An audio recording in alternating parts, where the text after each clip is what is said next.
our pledge of allegiance. I pledge allegiance to the flag of the United States States of America and to the and to the republic republic for which it stands, one one nation, nation, under God, indivisible, with indivisible, liberty and justice, and justice for all. Fantastic. I am trying to open my meeting up, my agenda. So do I have a motion to accept the agenda? I make a motion to accept the agenda. Second. Okay. Who said, was that Stacy? Yes. And seconded by Jack. Yep. So any discussion? I would like to see if we could maybe add to the discussion items what's kind of been going on with all the athletics, and have a discussion on where we're at with all of that, and where we given light to all of the concerns and the emails that have been out of late, that maybe if we could have a discussion on that. Could we actually put that after health and safety, because that will also be addressed during that discussion item too? So then we can address what hasn't been addressed. Okay. All right. Any more discussion? Call for the question. Tammy Hooten, Aye. Sherry Noyes, Aye. Jack Schoenenmeyer, Aye. Sherry Wright, Aye. Lance McDaniel, Aye. Chris Flaherty, and Stacy Hall. Aye. Okay, for some reason, my agenda's not coming up. So what is next? Approval of the minutes. The approval of the minutes. I'm sorry. I'm still working on it. So do I hear a motion to accept the minutes? I make a motion to approve the Okay, minutes motion for the November 17th regular meeting. made by Tammy, second it. seconded by Sherry. Sherry. Okay. Any discussion? Any corrections? Okay, call for the question. Tammy Hooten, Aye. Sherry Noyes, Aye. Jack Schoenenmeyer, Aye. Sherry Wright, Aye. Lance McDaniel, Aye. Chris Flaherty, Aye. and Stacy Hall. Aye. Okay. I think I've got it. Just a second. Oh, wrong one. That was my Casby one. What's next? I'm sorry, I'm not organized, I guess. The celebration Pardon? reports. Celebration. Report. Great. And we do have some celebrations. And I will continue to work on this. Lori, do you want to start? Would you like? Yeah. Would you like for me to start? Yes, please. Okay. So I'd like to start out with the first celebration, which is a rebate check we got from Empire Electric for Kemper Elementary, which is tied to our HVAC system. And so we got $48,600 under the energy efficiency rebate, which we're really excited about. What we're even more excited about is we will be receiving rebate check, which I believe was included in your board packet for the other schools. So this money will be going back into capital reserve for capital upgrades and building upgrades. So that's very exciting. Yay. Yay, yay, yay. Yeah. And Lori, you have The something other else there? celebration that I would, yes, I do. So the other part of it, I would like to have, this is a celebration of students, and I'd just like to clarify. The board's been everyone's been in a very difficult position here.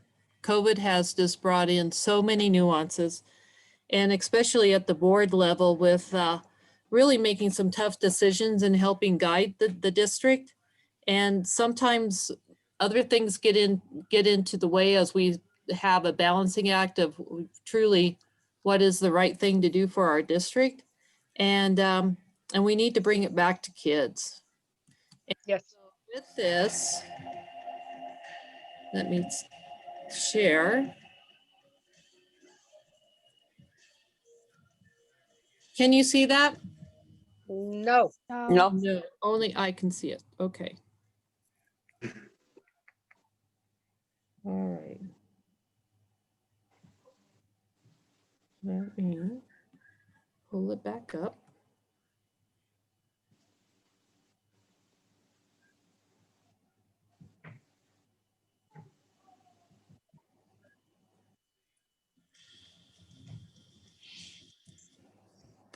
Okay.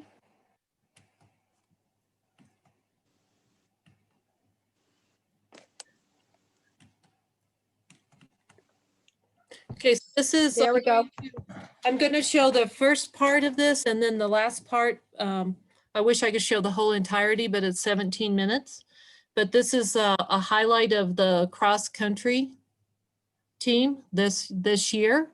And it shows them at regionals. And then at the very end, it just really highlights our seniors. And so I just like to start the board meeting and let the board see, especially in the challenges of COVID. It's really hard to really see our students. And so I just like to show you our students virtually. And I like to thank and acknowledge Eric White for providing this for us for tonight. But it really does ground us of why we do what we do and why we're here tonight.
And 16.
to the Federal Mediation and Conciliation Services presentation on navigating difficult conversations and decisions. Today, your presenters are going to be Commissioners Kayla Mack and Emily Wright out of the Denver field.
And we actually had students that qualified for state if obviously they had had that opportunity. So, you know, that brings to the beauty of why we're here and, you know, the well-being of all of our students. So I appreciate Eric White for providing that uplifting opportunity that we had and look forward to having the rest of our board meeting.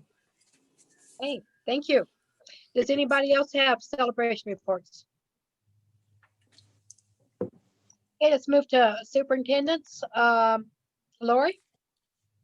Thank you. So board, there's just a few things I'd like to highlight out of my board report, and then I'd like to talk just briefly about the update that we had just received late this afternoon with the governor's roadmap to in-person learning. So as far as specific things in my board report, one, I appreciate the board members that were able to attend the CASB virtual conference. I felt the content was exceptional, but I did miss that time to have with the board and have the dialogues that we've had. We are going to be wrapping around the takeaways that board members have had from the conference, because that is really very important, because some of it obviously can apply to our district. One board member actually had the time to fill out the form that was sent out. So if the rest of the board members could fill theirs out, then we will be wrapping around that in the January board meeting. So if you haven't filled that out, I'd appreciate it. And then Phyllis will compile it for us. The board was provided with the recall timeline in their board packet.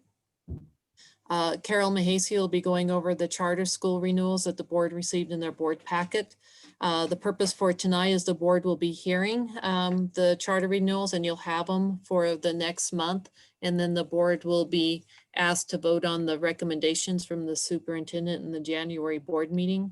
You will see that it was a little bit challenging given our disruption with the state assessments, but I feel like Carol's done a really nice job putting together a comprehensive report.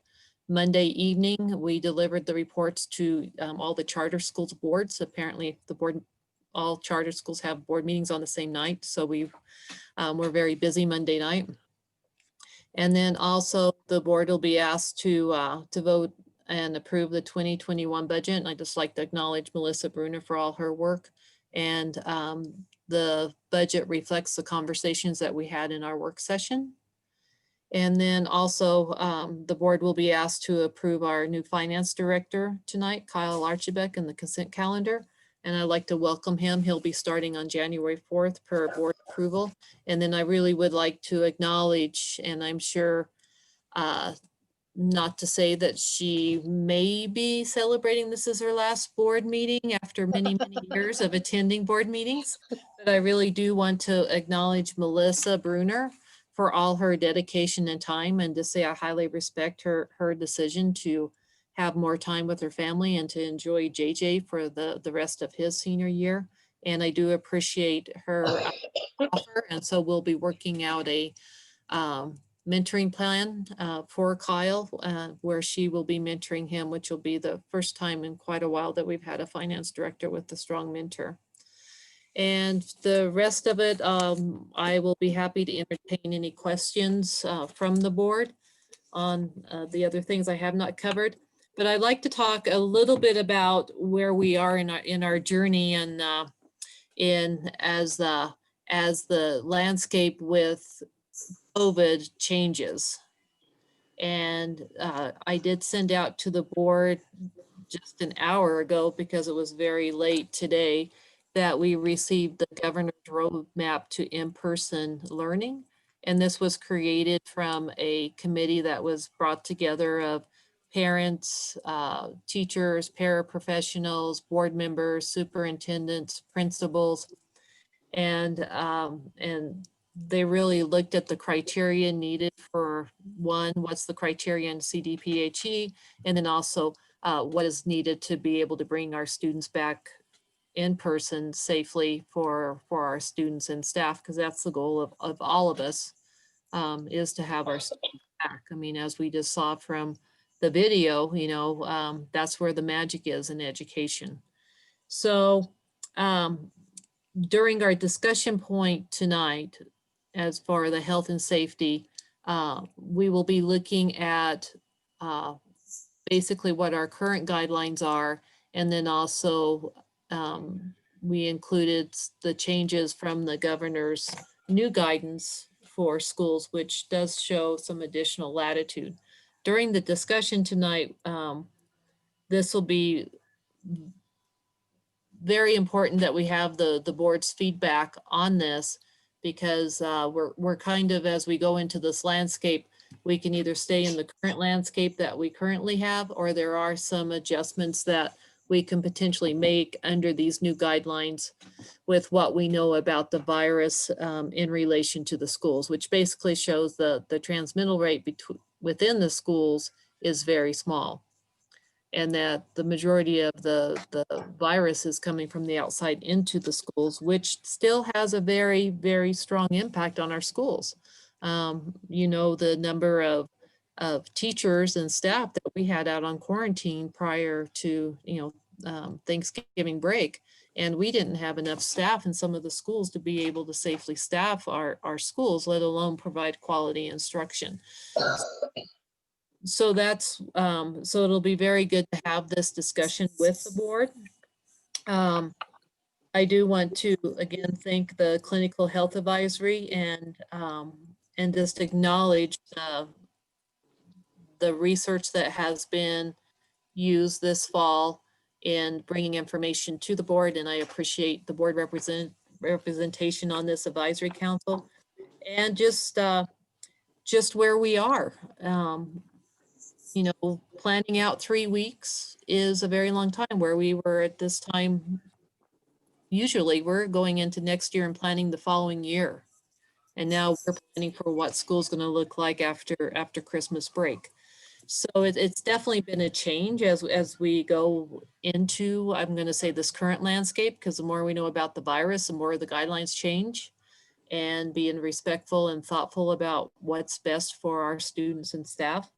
And at this time, the vaccine, the educators are slated for phase 2 of the vaccine.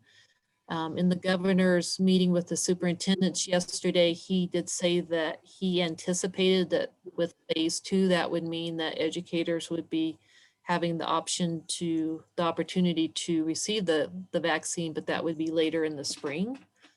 But then I saw on the news that, they're close to approving another vaccine. So, that could even be changing by the time we reconvene at our next board meeting. So I do want to really acknowledge the hard work of the teachers and the administrators, and even the administrators that we met with the governor's new guidelines today and did some readjusting, which we'll be eliciting board's feedback tonight on. And I just need to really acknowledge and be thankful for the staff that we have, and that continues to provide the quality education that we can in moving forward, knowing that our goal is to have all the students back in person and having a new normal of what that looks like. So that will be the focus of our discussion tonight as a board. So any questions in relation to the rest of my board report that I have included in the 300 pages that you received from Phyllis?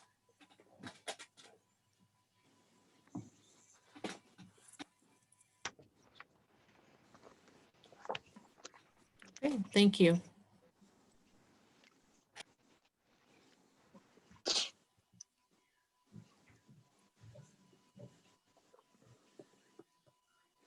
There, thank you.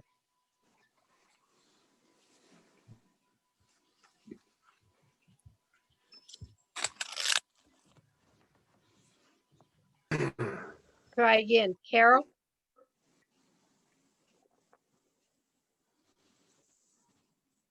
She's muted. We can't unmute ourselves, Lori, unless you guys do. There we go. Thank you. Thank you, board. It's nice to see everyone. I have a couple of presentations this evening. We have a pretty full board meeting, as Superintendent Hockness mentioned. The first one that I would like to share with the board is a update that you received in your board packets, which is our semi-annual update to the board and community on our staff retention.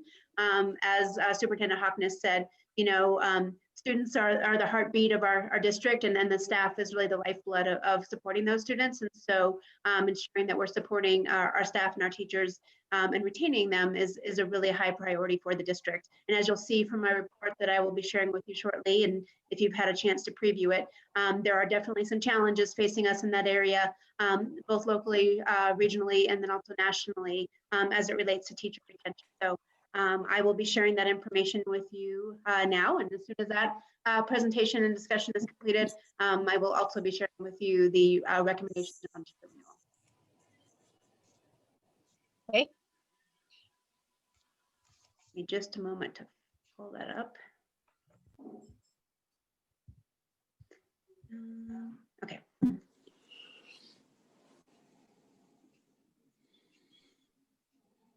Okay, so the semi-annual report to the board on teacher retention, we're going to be going over a couple of different things to help inform the discussion. One is I wanted to share some information with the board on the national and state context around teacher retention. I wanted to share some longitudinal data with the board around the district retention trends. Wanted to share some information related to our exit survey data that we've been conducting with staff members who leave the district. And we also have some recent teacher perception survey data that we'll be sharing. And then finally, just share some thoughts on next steps in terms of how we will be continuing to utilize this data and continuing to work on our efforts on teacher satisfaction, engagement, and first thing, just wanted to really share with the board is some information on the national and state context as it relates to teacher retention. I think one of the biggest headlines, if you will, here is that teacher shortage is a critical national and state issue. So this is definitely something that is impacting us, as you know, but it is something that is occurring in a context of a teacher shortage that is happening across the state and frankly across the nation. And so one of the things that the state of Colorado has been tracking is how many vacancies do we have across the state every year for teachers, and then what percentage of the workforce does that represent, and therefore what level of a shortage does that represent, and then what are some of the factors that may be driving that teacher shortage, so that we can start to think about as a state for the strategic plan how they can start to support districts in this area, and then for us as a district how we can start to take local actions where we're able to help address this. So one of the things that you'll see is that there were quite a few teacher shortages at the state level, and that represented approximately 13.8%. When we think about some of the key factors that may be driving the teacher shortage, there's really a couple of them that I think are key. One of them is that fewer people are choosing teaching as a career. This has been kind of an ongoing trend, as you can see here from the data, is that between 2011 and 2018, enrollment in educator prep programs in Colorado fell by more than 13%.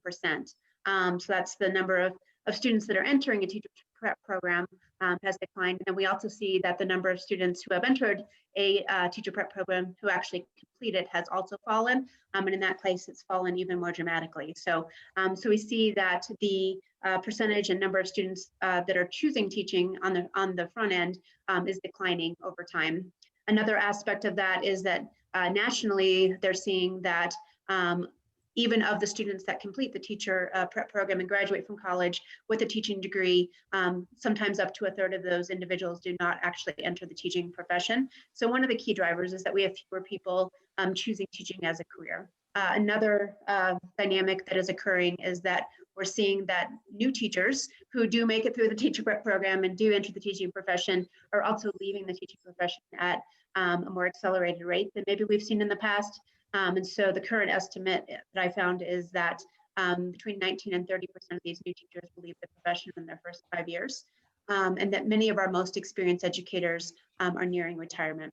And then finally, something that we've certainly talked about here is that teacher salaries do often lag other careers, and that Colorado in particular is falling further behind the nation when it comes to teacher salaries. And then we know that our particular district is also struggling to keep up with the Colorado average. So if we look at our teacher turnover percentages for the past 5 years compared to the state, the district is that light orange line on top, and that's annual percentage of turnover with teachers. And then the state is that darker orange line on the bottom.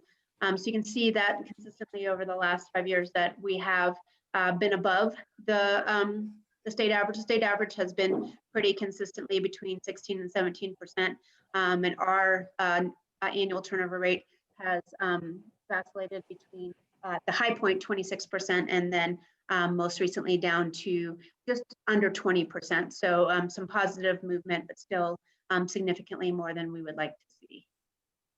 So I wanted to share with you a little bit about our exit survey data. I know that that is something that we have discussed at a high level, but wanted to share with you now that we have 6 months of responses, kind of what some of the trends that we're seeing are. Certainly with our exit survey data, we provide this exit survey to any staff who leave the district. So you'll see here about half of our responses came from teachers, and then other responses came from other individuals that work with the district that are not teachers. So to date, we've received 26 responses. This opportunity is given to all staff when they turn in their resignation letter. When they turn in their resignation letter, when their resignation goes to the board, they have the opportunity to fill this out. So the full report was in your board packet.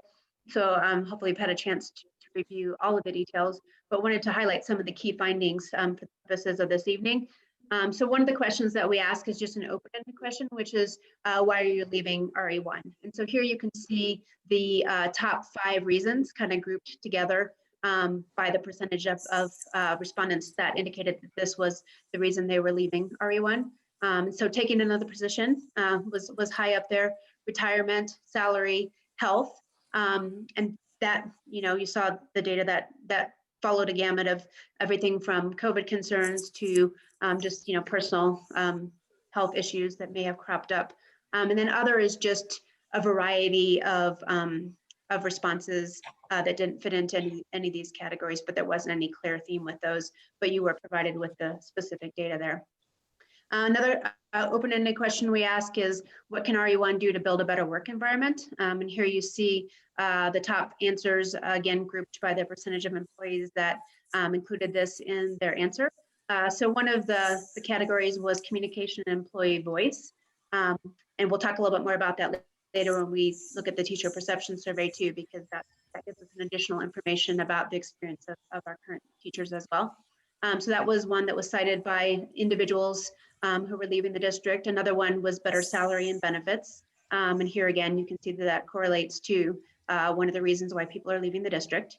Another one is, interestingly, a comment about balancing support for new teachers with veteran teachers. So I think it goes back to what we were talking about before with some of those tensions in the field, that as we have fewer people entering the field and more turnover with new teachers, there is an influx of new teachers frequently. And so how do we build an appropriate support system that both honors, supports, and develops our new teachers that are coming in, but also honors and retains and respects our veteran teachers. There was a couple comments that you saw in the report about that.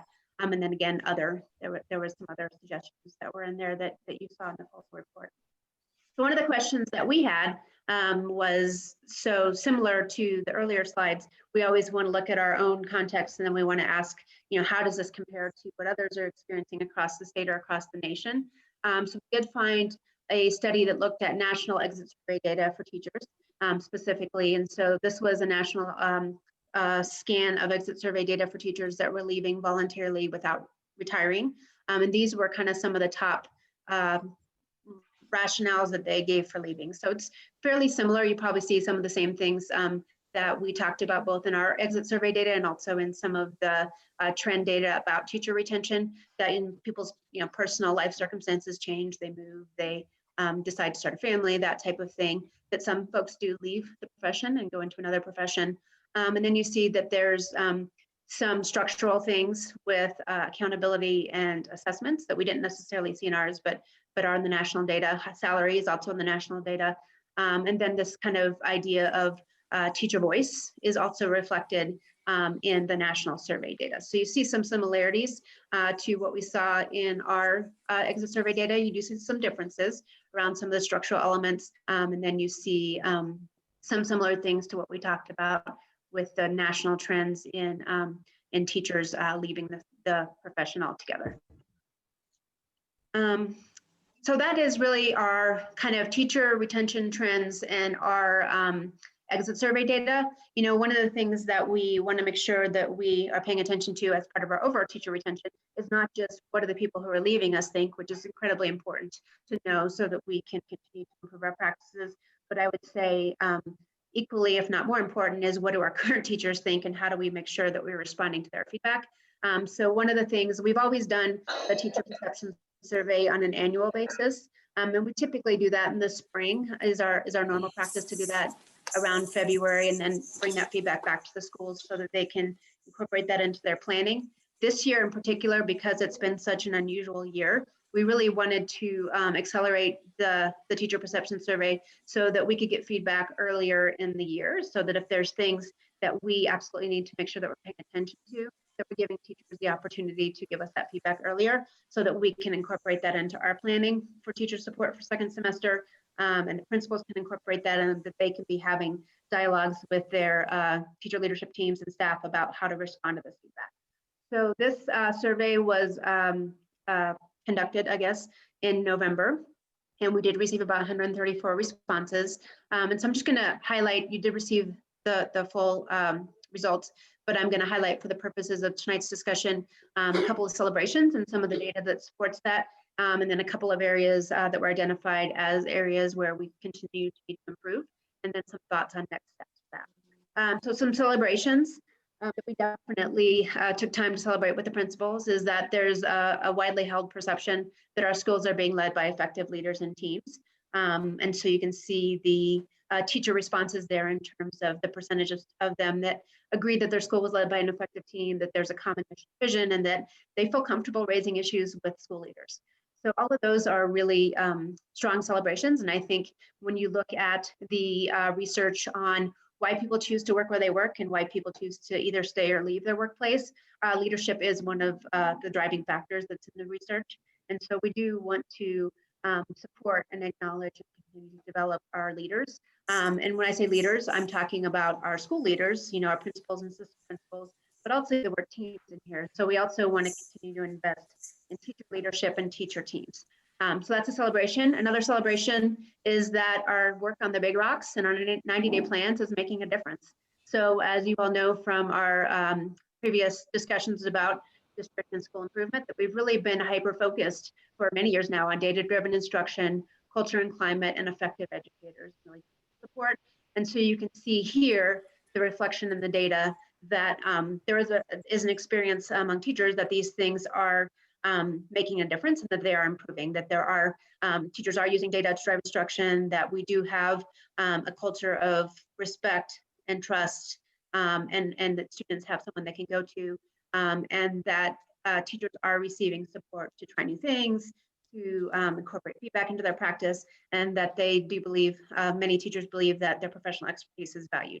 So this was 2 really big celebrations from the data, and especially I think to see numbers this high, frankly, in a year this challenging, I think is just a credit to our teacher leaders, our principals, and our APs, and all of our teachers, because they are the ones really holding all of this together.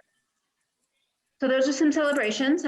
Do also want to highlight some areas for growth and some next steps that we're potentially thinking about in response to that. So some of the areas for growth really kind of coalesced around differentiating professional development, supporting students with trauma and social emotional needs, and then just support for continuing to differentiate instruction. And then a big one for this year, I think, just given the context that we're in, is a desire for more support for remote and blended learning. So these are definitely great areas of feedback from the teachers that we want to make sure we respond to. And so within those, some of the things that are already planned or already underway is continuing to personalize professional development. So one of the things that we started this year that we're going to be expanding next semester is these mini PD academies for teachers. They are available by choice. They're based on topics that teachers have identified that they would like to participate in. And in many cases, they are peer facilitated or peer led. So some of the topics that we have featured and will continue to feature are differentiation, blended learning, equity, some of the things that you see up here. And there is also a stipend available for individuals that choose to take advantage of the opportunity. Also providing more support for blended learning, and then some more support for trauma-informed and social emotional learning. So taking all of that into consideration, really want to talk about what are our overall next steps as a district with our strategic planning for teacher retention and effective educators. And so here are just at a high level some of the things that we will continue to do. It's really important for us to continue to work deeply with pipeline partners and targeted recruiting. You saw in the data that I shared that fewer people are choosing teaching. And so that suggests a couple things. I think it suggests that we have deep partnerships with our local institutions that do graduate teachers or social workers in the case of DU, and that we also have deep partnerships with programs that are able to recruit and train individuals who are interested in switching to a teaching career, even if that's not necessarily what they originally went to college for. So we will continue this deep pipeline partnership work with these organizations and other ones. And we do see some of this work paying off, and we'll hopefully include some of that data in a future report about how many of our candidates we are sourcing from some of these partnerships that we've been investing our energy into. As I mentioned, I think there's definitely a need to continue to enhance our new teacher support. We think about that data point of a high percentage of teachers leaving teaching within the first 5 years. One of the factors that's been cited in that research is that teachers struggle with some of the myriad of challenges of teaching, especially as a new teacher, and that a higher level of new teacher support can make a difference in helping them get over the hump. And so, as you know, we have, through a grant, been able to invest in Cindy Hopt, who is our new teacher success coach, and have seen some improvements in our reports of satisfaction with new teacher support since we've put that in place. As I mentioned earlier, having strong school leaders is an important factor to creating a strong culture in a school and to being able to support and retain teachers. So we definitely want to continue to support our leaders. Again, principals, assistant principals, teacher leaders, we have leaders at all levels when I'm talking about school leaders. Pay, you saw that salary is a factor both in the national landscape, the Colorado landscape, and then our local landscape. And so we do want to continue to work with the board and with the new finance director and others, community, to be able to implement pay raises where that's feasible. And then, we want to also continue to improve communication, engagement, and school culture. We know that that's a key factor to teacher satisfaction. And you saw some positive feedback on that on the teacher perception survey, and suggestive feedback. And some suggestive feedback in that area on the exit survey. So we'll definitely keep an eye on that, continue to focus on that. And that's an area where we can really benefit from ongoing dialogues with our teacher leader Yeah, Mom. teams, We because didn't they'll work have good hard. ideas So on we how were to do sweaty. that. I didn't know you were sweaty. I think someone needs to mute themselves. And then finally, we want to make sure that we do continue to retain our retired teachers where they would like to continue to serve. So there's two mechanisms for that. The state has passed the Critical Teacher Shortage Act, which allows retired teachers to come back in a full-time capacity if they're serving in a critical shortage area. And then some teachers serve on an adapted year basis. So between those two mechanisms, we had about 19 teachers returning as retirees to serve in our schools in 2020. And so just really want to recognize and acknowledge their service as well, that they continue to give back to our community and our students, and really bring the benefit of their wisdom and their years of experience back into our district. So we really appreciate that. So that is our report, or my report, I should say, for now on teacher retention and where we are with the different data sources that we're looking at, some of the ideas that we're thinking about in terms of continuing to address some of these challenges, respond to some of this feedback, and to continue our drive to retain our teachers and hopefully continue to improve their satisfaction and their engagement.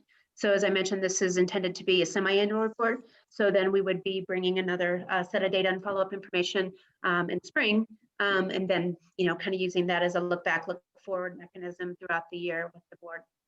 So I'm happy to answer any questions about this particular report or hear any feedback. Just one thing, Carol. Mm-hmm. A great report as usual. Looking at the expanded feedback, it's right at the bottom actually, and it's not terrible, but I'm wondering if there's anything we can do or take a look at to see about getting these numbers flipped to strongly agree on the issues of informal feedback that helps me improve instruction. My effectiveness is accurately assessed through the school teacher evaluation process. Because they're all trending, they agree 48%, but they're strongly agree to me would be a better number if we could get those into the 45% in there. So that way we know the teachers feel like the tools that are given them to improve are actually effective. And like I said, it's not terrible because they're agreeing. So, but that was the only thing I saw on all those numbers that is some room for improvement there, investigating why those numbers are lower than everything else. And that list is strongly agree is the predominant one until you get to those three at the bottom. And we traditionally give the teacher perception survey in January, but due to, all the challenges that we were having this fall, we elected to give it this fall in addition to the spring. So, obviously there's some celebrations and then, some areas that we can definitely grow on and be more focused. And so after we give the survey to the teachers again, then we'll report out to the board too. I think that because of COVID and the disruption in education, what I picked up on the negative part, because all the positives Carol hit, was the teachers didn't feel like they had the time to do their job. And so, and I guess the one thing that really got me was where they said they didn't have the time to work with families and reach out to families. And I think that's probably with the online learning that we did. But, if we have to go back to online learning, maybe we need to figure out how to give them the tools. I think they have the time, but they don't have the tools on how to do it. Does that make sense? It does, and thank you for highlighting that, Sherry. Now, timing is always an issue, and I know that this year in particular with all the newness that's being thrown at teachers and the shifts that we've made, you know, in response to guidance and COVID and other situations, that a lot is being asked of teachers, and it certainly, you know, understand the toll that that can take on their time, and have really worked and will continue to work to try to provide flexibility where we can, to give them more time to be able to do just planning, because that's really what's needed. I also think that we need to share with the public the part of which schools answered the survey the most, and which schools these answers reflected with each individual school. I think that that's very important, that they know which staff members are answering and where they feel is the strongest. Correct me if I'm wrong, Carol, but we had a very high turnout, didn't we? What was our percentage? Because our percentages, and part of this is I appreciate, you know, CEA really promoting it too. But our turnout is usually in the 90s, 92, 95. Do you know what the percentage was on this one, Carol? I was just trying to figure that out. It's high 80s this particular time around, Okay. in terms of the overall feedback. And so, and Stacey, I know what you're talking about. And I think in that the way the report generates it, it's a little bit confusing, because what it shows in terms of percentages by school is what percentage of the total responses are represented by a school. So because the staff at the high school and the middle school are just by nature of those schools larger, they will represent a larger percentage of the total responses, but it doesn't mean that that's the percentage of those schools staff that responded. So most of the school staff response rates were in the 80s. And then the second part of your comment, which I also think is really valuable, is that, you know, how do we make sure that this data is not just happening at a district level conversation, but that it's getting down to the school level conversations, so that schools have a chance to discuss this as well within the context of their data. And so that is something that, you know, principals have been engaging with their staff and on in terms of sharing celebrations and areas of growth and getting feedback from their teams on how they can continue to improve any particular areas of growth that might be specific to their schools, as well as celebrations that are specific to their schools as well. So I do think both of those things are really important and valuable, that we have a really representative set of responses, and that we know that that's the case. And then that we make sure that it's informative to discussions at the district level, but also informative to discussions at the school level. So really, really appreciate and both of those points. And we did have a review of this at the district. And when I say district administration level, I mean that district administrators as well as school administrators. And so we did review the data at the district level. And then each individual principal took their feedback and met with their leadership teams. Okay. Okay. Anything else, Carol? Not on that. If there's not other questions on or comments on that, I can switch gears and share the charter recommendations if that's Okay, please do. okay. Let me pull those up real quick. Okay. All right. So board, you received quite an extensive amount of information on charter schools this board meeting in your board packet. And so I just want to highlight some of the things that you received, and then I will kind of walk through the renewal recommendations specifically for the two schools that are up for renewal. You did receive annual reports for each of our 3 charter schools. And as Superintendent Hoffness mentioned, we reviewed those with the charter boards on Monday. Those are the annual reports that we provide to the schools and to you all to give kind of an overview of the school's academic and financial performance, any concerns with their overall compliance with their contract or any equity issues. So those reports were shared with you. We did also share the renewal applications for Kiva and for Battle Rock, as well as the superintendent's recommendations for those schools. One of the overarching things that I think was apparent in the documents they received, and I'll talk about it here too, is that we are in kind of an uncertain area that we haven't faced before in terms of the charter statute asks us to look at a couple of different areas, and which we'll talk about in a minute, which is academic performance, financial performance, and contract performance. And we don't have a lot of new data on academic performance. So we'll talk about that and how that may inform our recommendations. As I mentioned, our overarching role as an authorizer is to make sure that we provide support and accountability to charters to make sure that they're providing a quality educational program to our students that is in alignment with their charter and that they meet all applicable state and federal laws. Charter schools are public schools, and so they are subject to many of the same state and federal laws that district managed schools are. So the three areas that we really look at are academic oversight, financial oversight, and then equity oversight, which has to do with how well charters are serving our special needs students, our English language learners, their practices around admissions and enrollment, and discipline and suspension.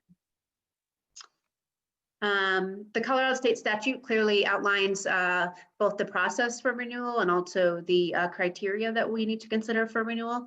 And so you can see here the types of information that charters are submitting and that the district is looking at and providing to the board as it relates to academic progress and financial progress and financial health of the organization. And then these are the statutory considerations to consider as a board when you think about whether to renew or revoke the charter as it relates to the renewal.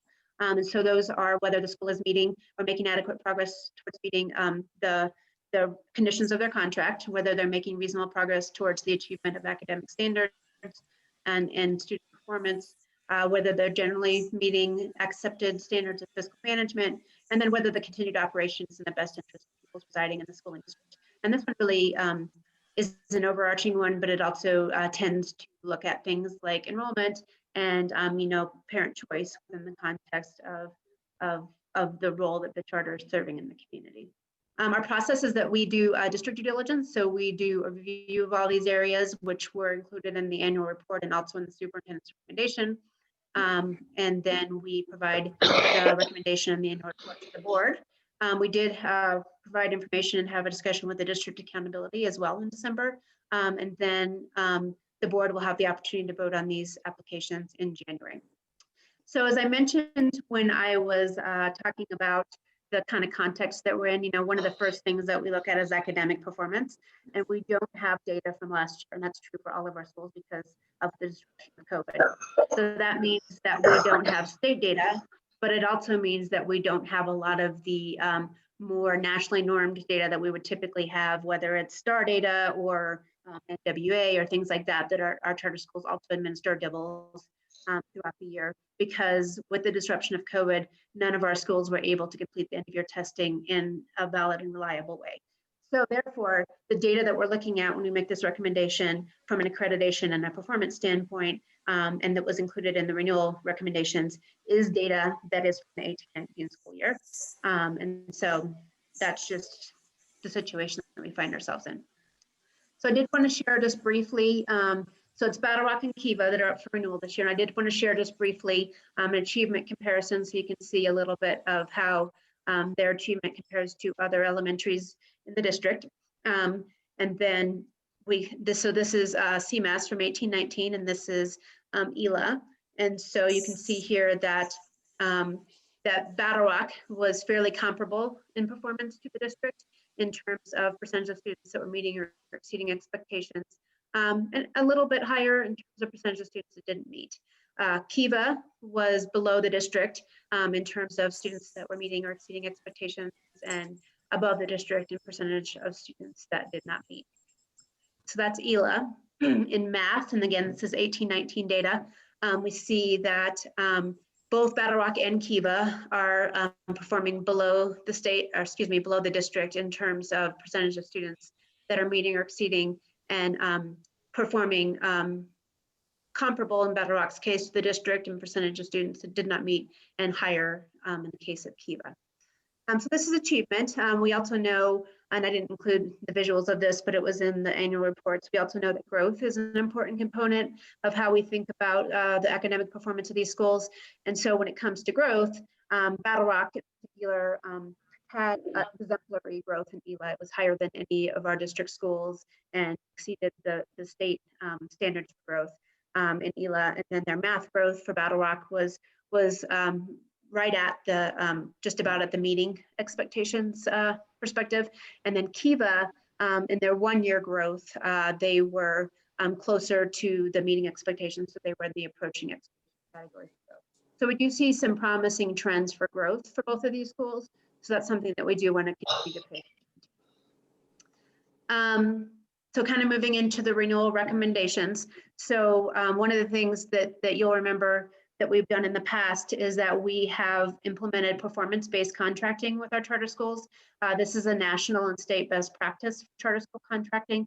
And essentially what it does is establish contracts that include annual performance benchmarks in the academic and financial areas, and then provide an incentive to the school that if they meet those benchmarks, they have the opportunity to earn an additional contract extension on their contract. We have had a lot of success so far with using this performance-based contracting, and both Kiva and Battle Rock have had this in place in the past. So that is the structure of the renewal recommendations for this year as well. Within that, we've also tried to take into account the fact that the testing environment for this year is still uncertain. So we don't know 100% yet what state tests will be given and how that data will be used, and whether or not we will have a new accreditation framework for next year. So we try to take that into account too when we think about the benchmarks. So for Kiva, the analysis was that the school has made a lot of progress in stabilizing their enrollment and financial concerns. As you all are fully aware, there were significant concerns with Kiva 2 years ago with both their financial health and also their enrollment. And we have seen stabilizing in both of those areas in ways that are very promising, and would want to see them continue to demonstrate a track record in sustaining that stabilization. The school is accredited as a party improvement year 2. So they are on the clock, and then they have demonstrated, as I mentioned earlier, 1 year growth that is comparable to the district, but as you saw in the previous slides, they do lag behind the district on achievement.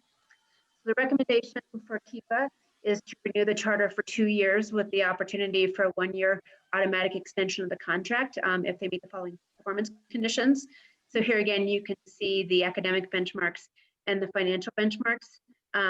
With academics, and you'll see this in the Battle Rock recommendation as well, we're kind of straddling between an assumption that for next year, we may need to rely on growth data from a national norm test rather than a state test, because we don't know if we'll have growth in the state test. And then the following year, we're hoping that we will be able to rely on the accreditation rating back in stated by the state. So that is the recommendation for Kiva, is that they have demonstrated progress in some of the areas of greatest concern with finance enrollment, operational stability, and are showing some promising movement with growth, but we would like to see them continue that trajectory, demonstrate that they are on the right track with the track record, and then have the opportunity to, in 2 years, to earn a 1 year automatic extension, or if they do not meet these contract requirements, that they would be back up for renewal.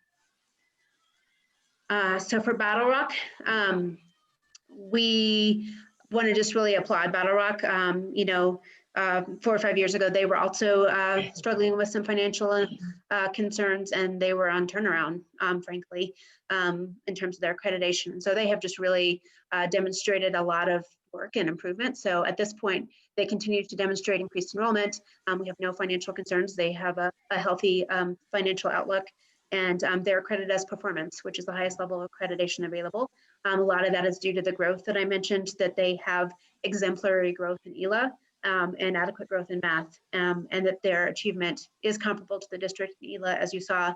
And while it lags behind the district in math, we are seeing, again, promising practices in the school and some improvements in growth in that area. So do feel like that they are in a place where they have demonstrated multi-year stability, both financially and academically, and have just really put a lot of work into that. The recommendation for Battle Rock is to renew the charter for 3 years with the opportunity for 1-year automatic extension with these benchmarks in place that were also in the superintendent's recommendations that were part of your board packet. So for Battle Rock, I think, you know, the 3-year recommendation recognizes that they have attained a high level of accreditation and they have demonstrated a more multi-year track record of sustainability and fiscal health. And for Kiva, I think the recommendation recognizes that while they have made a lot of progress in the right direction, that we would want to see, you know, some additional years of a track record of stabilizing that and sustaining that, and in order to give them the chance to earn that additional year. And with both of these, they both recognize the context of we're in a challenging area with academic data, and we don't yet know what academic data, if any, will be available next year. And so we want to take that into account with our renewal recommendations to make sure that when we do consider these schools for renewal next time, that we have an adequate level of data to be able to make an informed recommendation to the board. So I'm happy to answer any questions or hear any comments about the charter recommendations.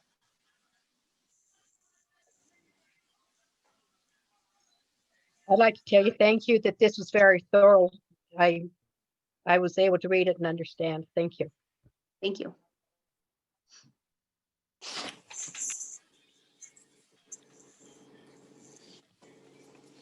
And I have to say that Carol's done a really nice job formalizing our relationship with the charters and while providing them additional support needed. And so these annual reports that we did is just a really nice way to touch base with the charters mid-year. And so I really applaud the process we have in place for the charters now. Yes, thank you, Carol. It has Thank you. changed dramatically. Thank you. Hey, is there anything else for Carol? Jeanette? Thank you, Board.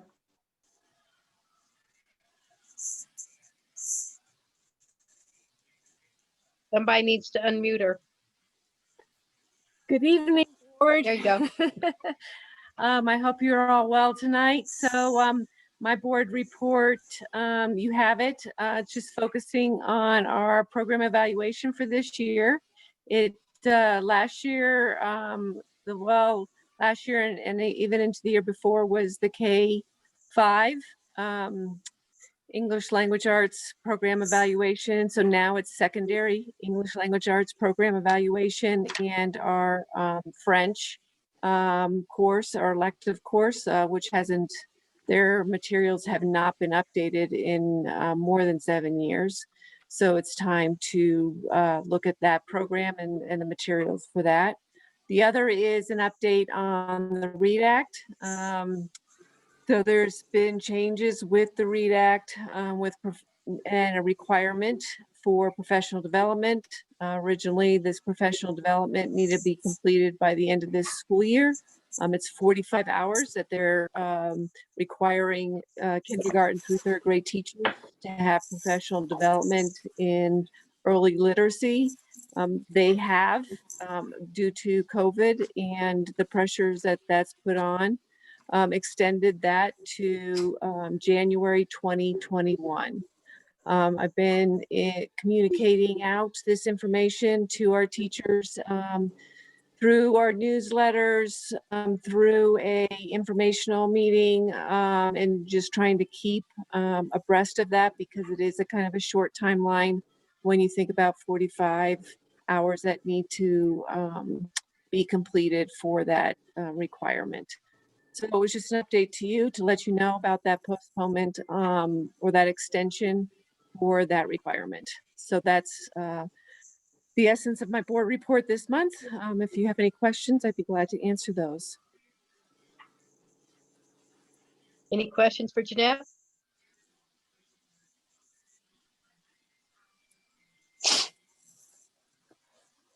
Okay, Melissa. And she's muted. Looks like Lori's, oh, no. I don't know who can unmute her, Lori or Jamie. There. Carol, can you unmute her? Lori?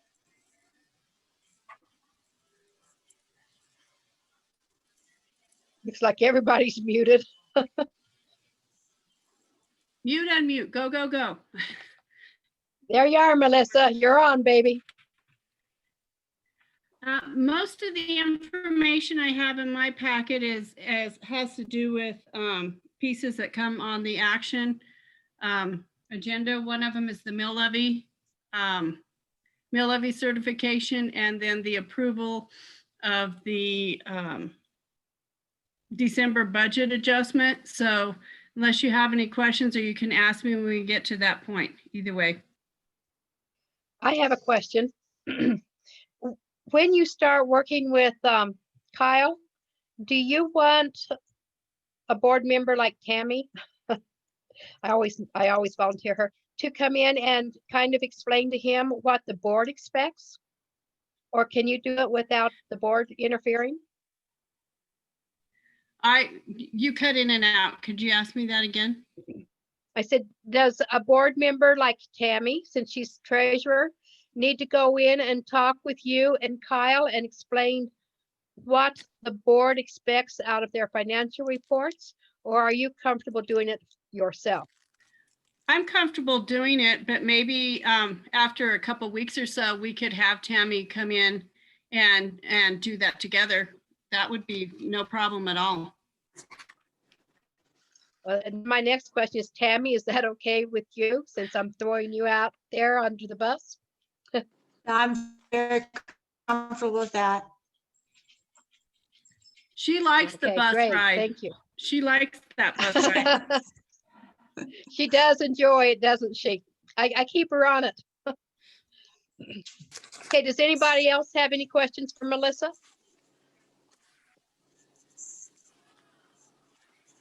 All right, moving right along, Mr. Hopkins.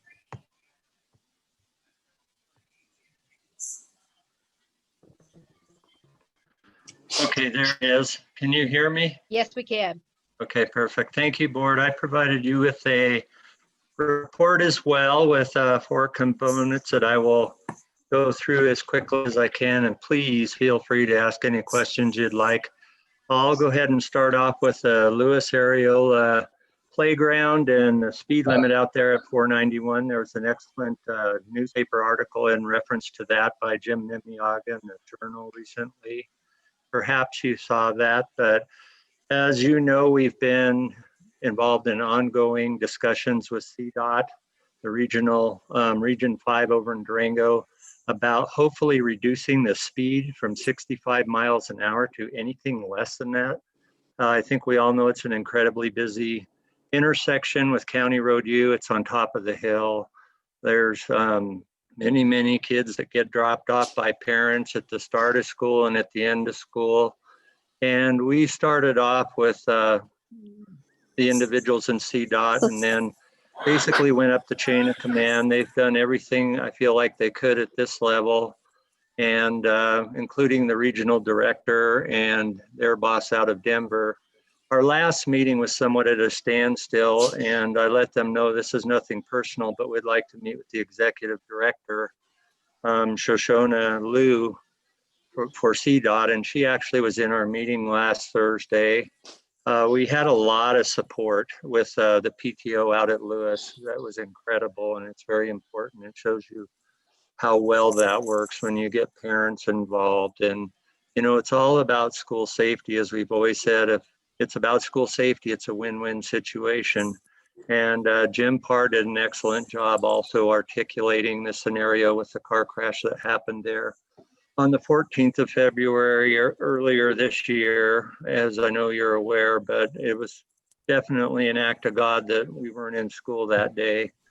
We did make some progress with Shoshona. She wants them to put in a basic intersection warning sign that has a flashing beacon and a advisory 55-mile-an-hour route through there. And then she also said there's some kind of device out at County Road BB and 491, where if a car's at that intersection, it flashes some additional lights. And from what I heard from some of the parents and also another CDOT individual that those can be pretty effective. I was still pushing for the reduced speed during school hours to 45 miles an hour. And the executive director said, let's start with this and see where we go. And I think that was a very reasonable request. I felt good about the meeting afterwards. We did get our 300 feet of guardrail installed out there.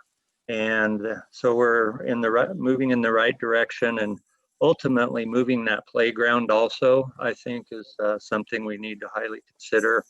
I know the PTO out there is working on that, and we can take it from there. So that's pretty much everything I have with the situation out north of town with Lewis Areola School.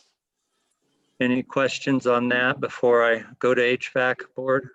I want to tell you, thank you for all your hard work. You've been working on this for a year, and I really appreciate it. And I know that Lewis Areola does too. Well, thank you, Mrs. Wright. And like I mentioned, the PTO out there, just like at Kemper, they're fantastic. They really make a difference. All right. So with the HVAC, we now at last have three of the four schools completely done. They finished out at Lewis Areola, tested the unit out there. I talked to the engineer at Empire Electric. She needs a little bit of information from the HVAC contractor to finish up our rebate check on that. They gave us an extension on the best rate possible because of the damaged units that took us 3 tries to get them here. So they were very much willing to work with us on that, and I'm very happy about that. They are working at Mesa right now. Robert Lehman mentioned that the crew is in there. I haven't had a chance to get down there since last week, but I plan to go down, and I've talked with Ron and Dean today, and they are going to be very focused on that school to finish it. They claim it's one of the easier schools to do with that false ceiling, so time will tell. And it sounds like they have most of their equipment, if not all. They have the heat exchangers and then the units that go into the classroom. And I think Ron said they have all those hooked up in the classroom with the exception of 7 or 8, but they'll finish those tomorrow. Then they run the copper lines, and when the snow melts off that roof, which should be in the next day or 2, they have a crane that they're going to put the heat exchangers up there with. And we had a Zoom meeting with them the other day, and Lori told them the 31st of December it needs to be completely done, which I agree. And I think, it needs to happen. Yes. Okay, any questions? And otherwise, I'm going to move to the BAT building. Everyone knows what I'm talking about there. Yes. We talked about that a little bit last month board, but the roof is completed. We did have an inspector. It was actually the Orkin man from Durango came over, and he met with Mr. Lopez and did an inspection about the guana, the bats. And his takeaway with Ray is there's nothing that needs to be abated. He did not see any bats. Ray said as of last Thursday, he has not seen any bats either. But I think we all know that you never know with those little creatures, but we'll keep monitoring it. So I'll consider that good news. With that being said, the last item I have on the report is the high school parking lot cameras. We were able to get 7 different bids. They were very diverse, especially in prices. And we have a fantastic technology department, and they reviewed those bids closely because they know that language with those cameras and the internet connections and the wave bands and all that much better than we do in the maintenance department, in particular when it's outdoor cameras that are in a remote area. These will be mounted up on the roof, but they have some really good range, and you will see a capital reserve resolution here this evening. It's for $6,165. The bid that we approved was from Alpine. No, not Alpine. It was from Amerispot, and it was for $4,565, which was $9,000 cheaper than the closest competitor.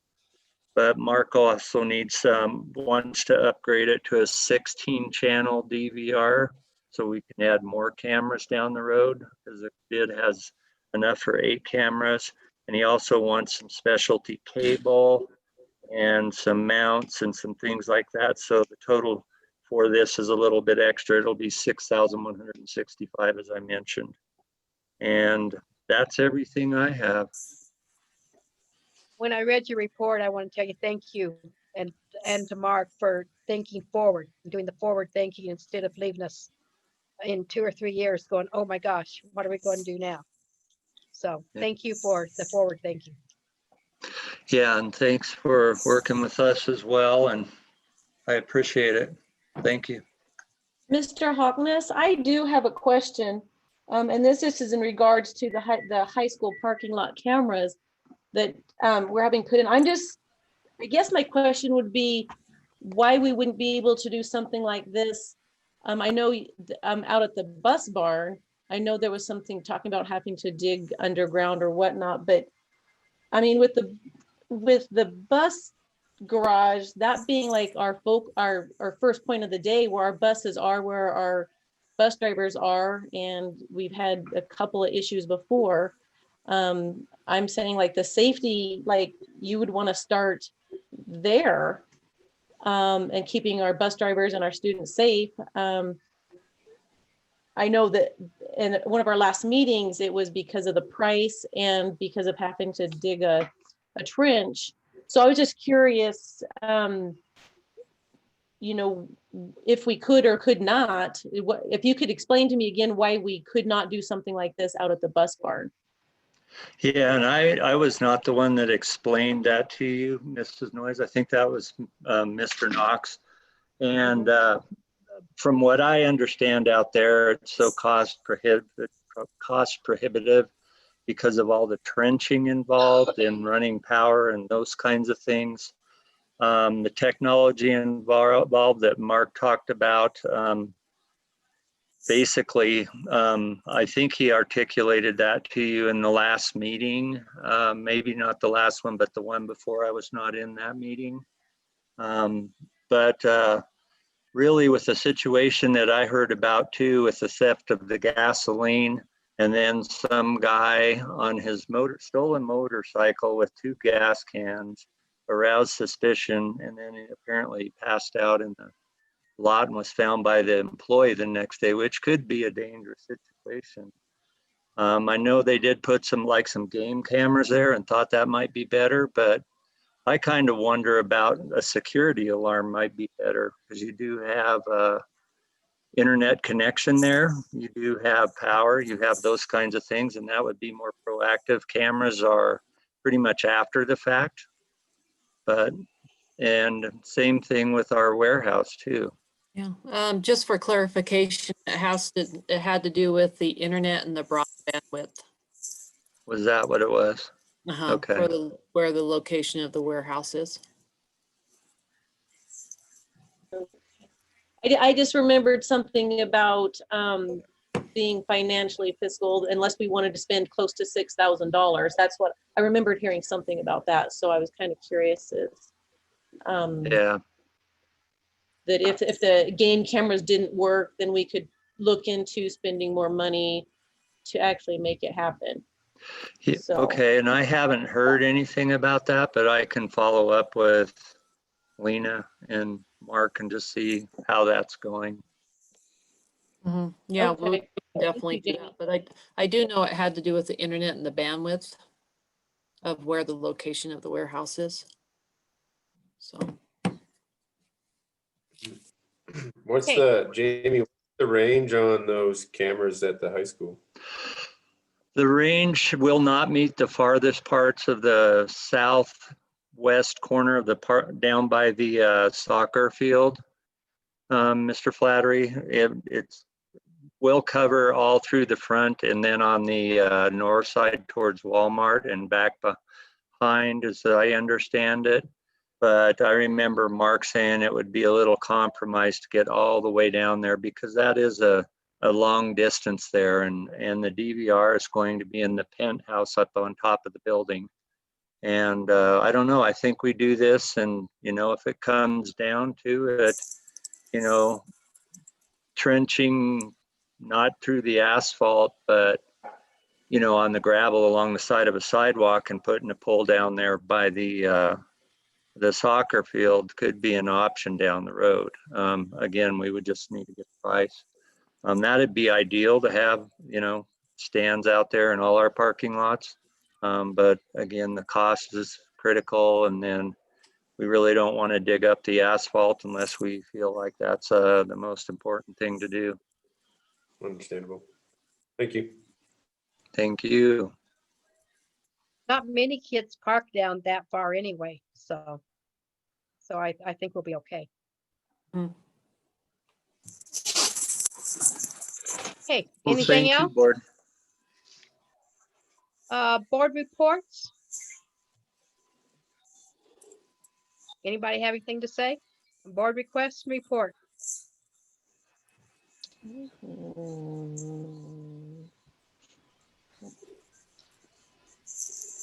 I was going to, my Zoom's not coming on today right now, but I have Stacy, so that's okay. I was going to bring up our in-school. Just a second, I'm still messing with this. Still not going to come up. Our I don't want to say athletics, but something that our kids can work on. Open gym, something like that. But we're going to address that later in the meeting. Is that correct, Lori?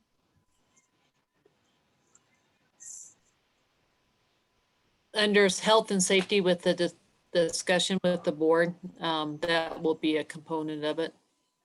Okay. But we're not gonna let the citizens address the board at this point in time about that? Absolutely. If Oh, yeah, that's what they that's choose to talk actually about. next on the agenda. Okay. So for some reason, I can't get my Zoom up. Okay. So my the next one is, does anybody have a board report?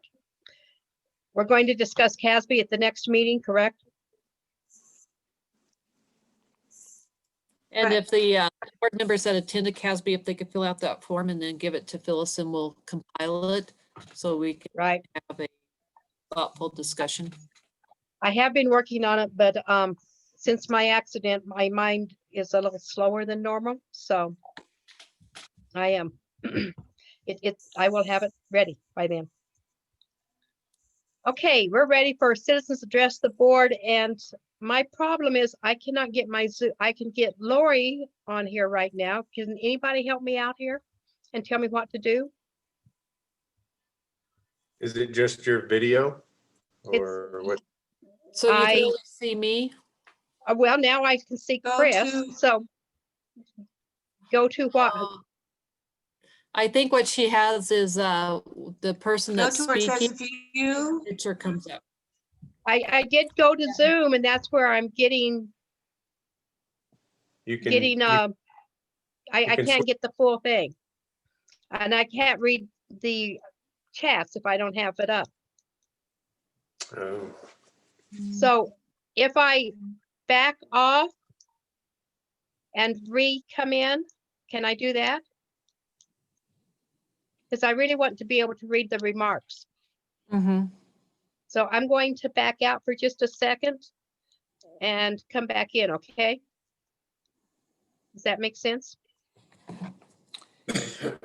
So I will be off for a short time. Okay. You did click on the chat. I can't find chat on here. Is it at So the bottom? I'm going to leave the screen. No, I don't have that screen, Sherry.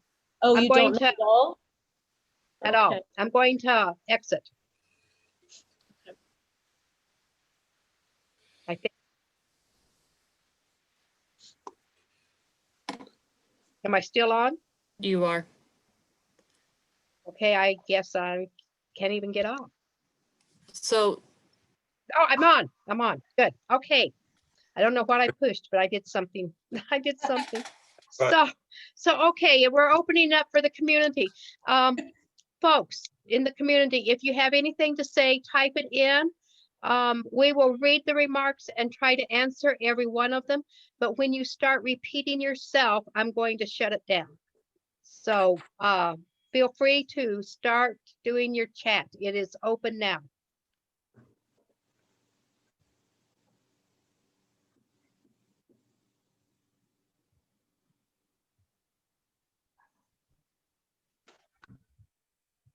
So I'm actually working with Jamie right now to activate the chat so it comes. Oh, it's not up. activated because mine says it's activated.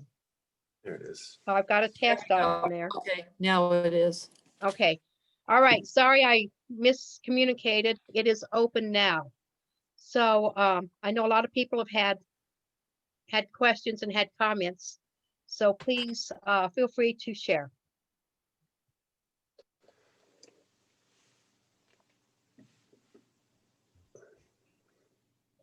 So it looks like non-participants potentially aren't able to chat right now. Oh, Because really? Carol is a participant, so that's my thought. So, Okay. Oh, here we come. Here we okay, I come. was yeah, gonna say, I okay. can see him. There we go. There we go. Oh, I lost it again. There we go. Are we going to hear what the plan for January 11th and beyond is tonight? Yes, that will be on our discussion. We are going to be discussing that. Am I not correct, Lori? Yes, that's correct. We had discussed that earlier. Okay, the next one is, I struggle with having this conversation now with not knowing what is coming. I would like to advocate for the club teams to work if we can't do district sponsored activities. Lori, you were with CHASA today and you sent out a remark, the Governor Polis's remarks. Would you please address that? Actually, could we address it during the discussion? Because that's going to be part of the discussion. Okay. Okay. Are we, I will tell you right now that I am a strong proponent of getting the kids back in open gym and teams, as long as we can do it safely. I feel like that our kids need this. We need to get them back as close to normal as possible. Why are you voting on a code of ethics that has already been in effect since 1979 and has been reviewed regularly? We have enlarged our code of ethics.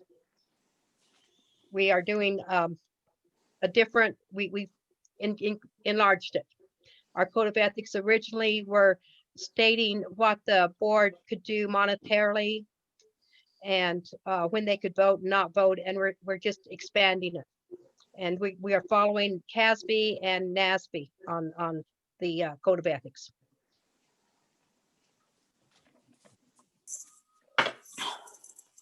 Anybody else?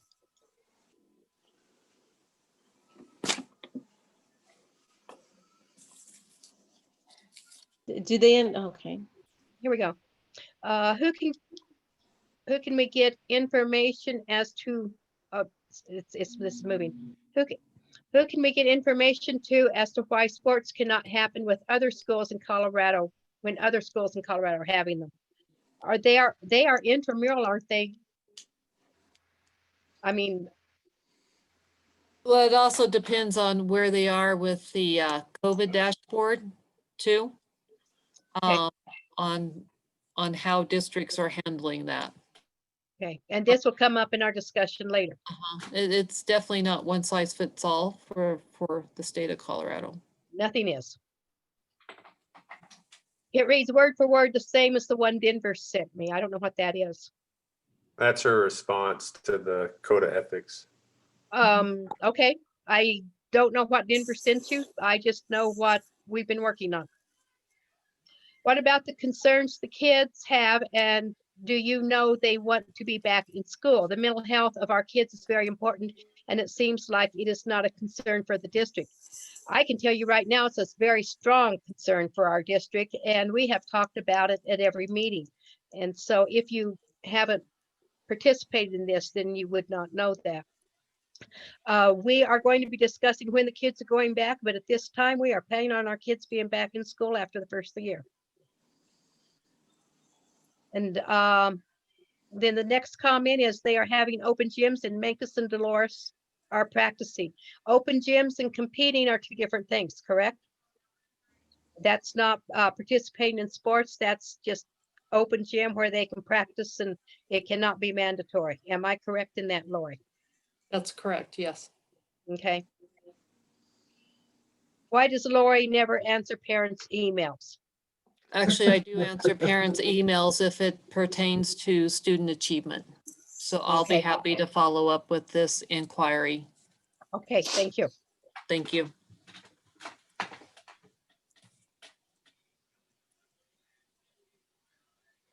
Anything else? I will tell you that I have done some research today on open gyms and stuff, and that will be coming up in our discussion because I know that is a strong concern for many parents, as for me. Anybody else have something to say? Will the schools be allowing open gym? That will be discussed later, but we are trying to figure out how we can do that.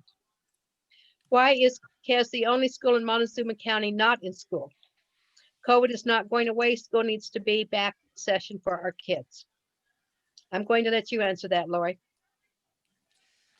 We will actually be discussing that plan during the health and safety component of the board meeting. So I'm just trying to keep this a little bit organized and keeping Okay, the meeting. So that will be addressed later on. great. Thank you. Thank you. We are currently watching Blanding play basketball in Utah as we speak. Utah and Colorado are two different states and therefore have two different sets of laws and rules. Is there someone from the health department on this call? I did not see them. Does anybody know? I guess I wonder, what does that pertain to? Citizens address the board, as this isn't a dialogue time for the board. It's time for citizens to report out. We did have them at our meeting last time to answer questions. Why is our high school being used as a COVID-19 med station? Do what? Anybody know what that is? My assumption is because the health system's health clinic at the high school does offer COVID testing. That's right.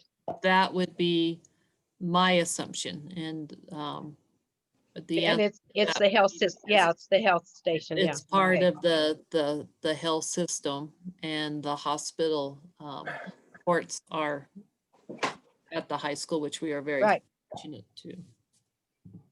Okay, they are doing testing at the health clinic for students. Yes, they're also doing it at the hospital. Are they counseling at there? I believe you have to go. You can go to the health clinic and then they will refer you to someone at the hospital if it's needed. They also have a psychologist too that does work out of the clinic. If you're a high school student, or I mean, if you're a student, it works that way, right? Correct. Okay. Why can there be 900 people in Walmart, but no school is open and no sports are being played? And that's why we ask about the health department. You know, it's a question that everybody's asked. I don't know the answer.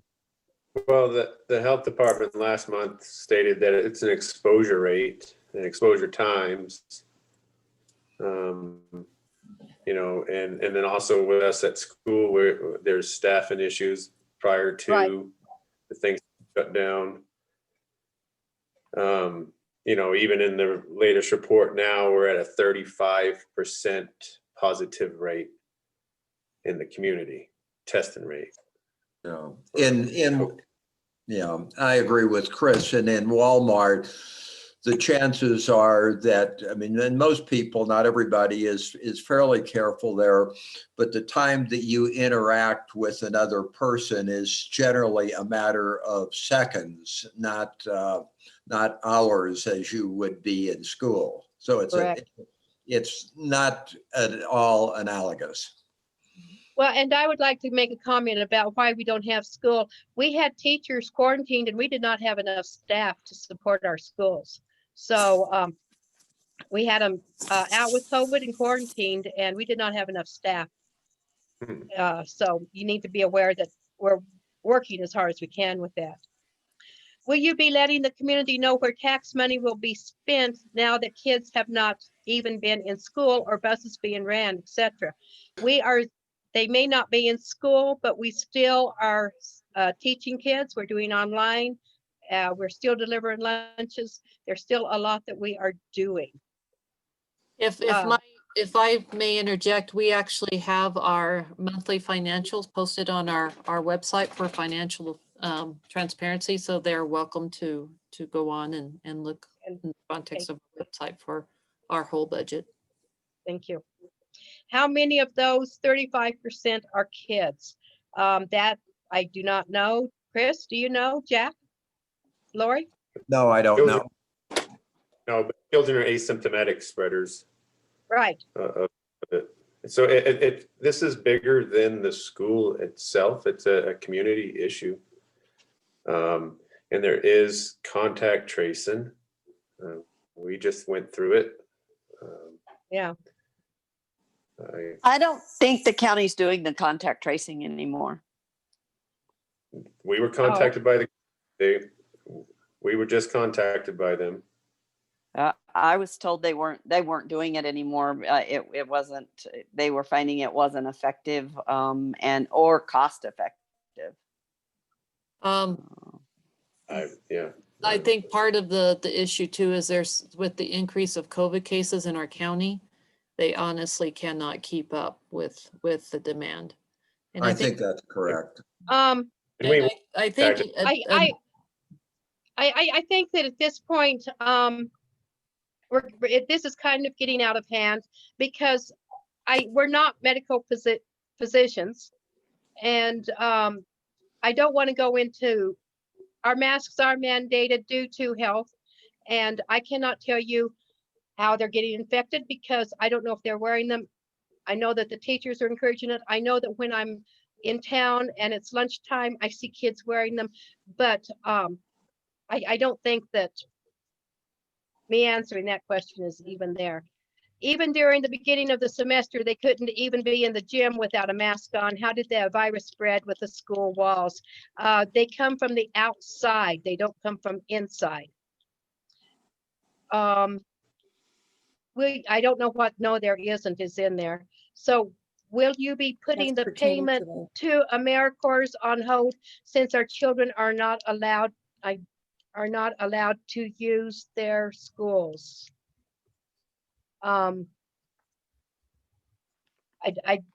Lori? I'm not quite sure what they're asking. I have no idea, so. Okay, I said I have 3 new messages, but I can't get them. There we go.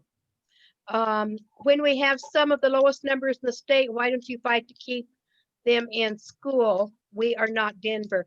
Believe me, we are fighting daily. Jack and I attend meetings every week with the hospital and the county health department fighting for our kids. Wear your mask, everyone.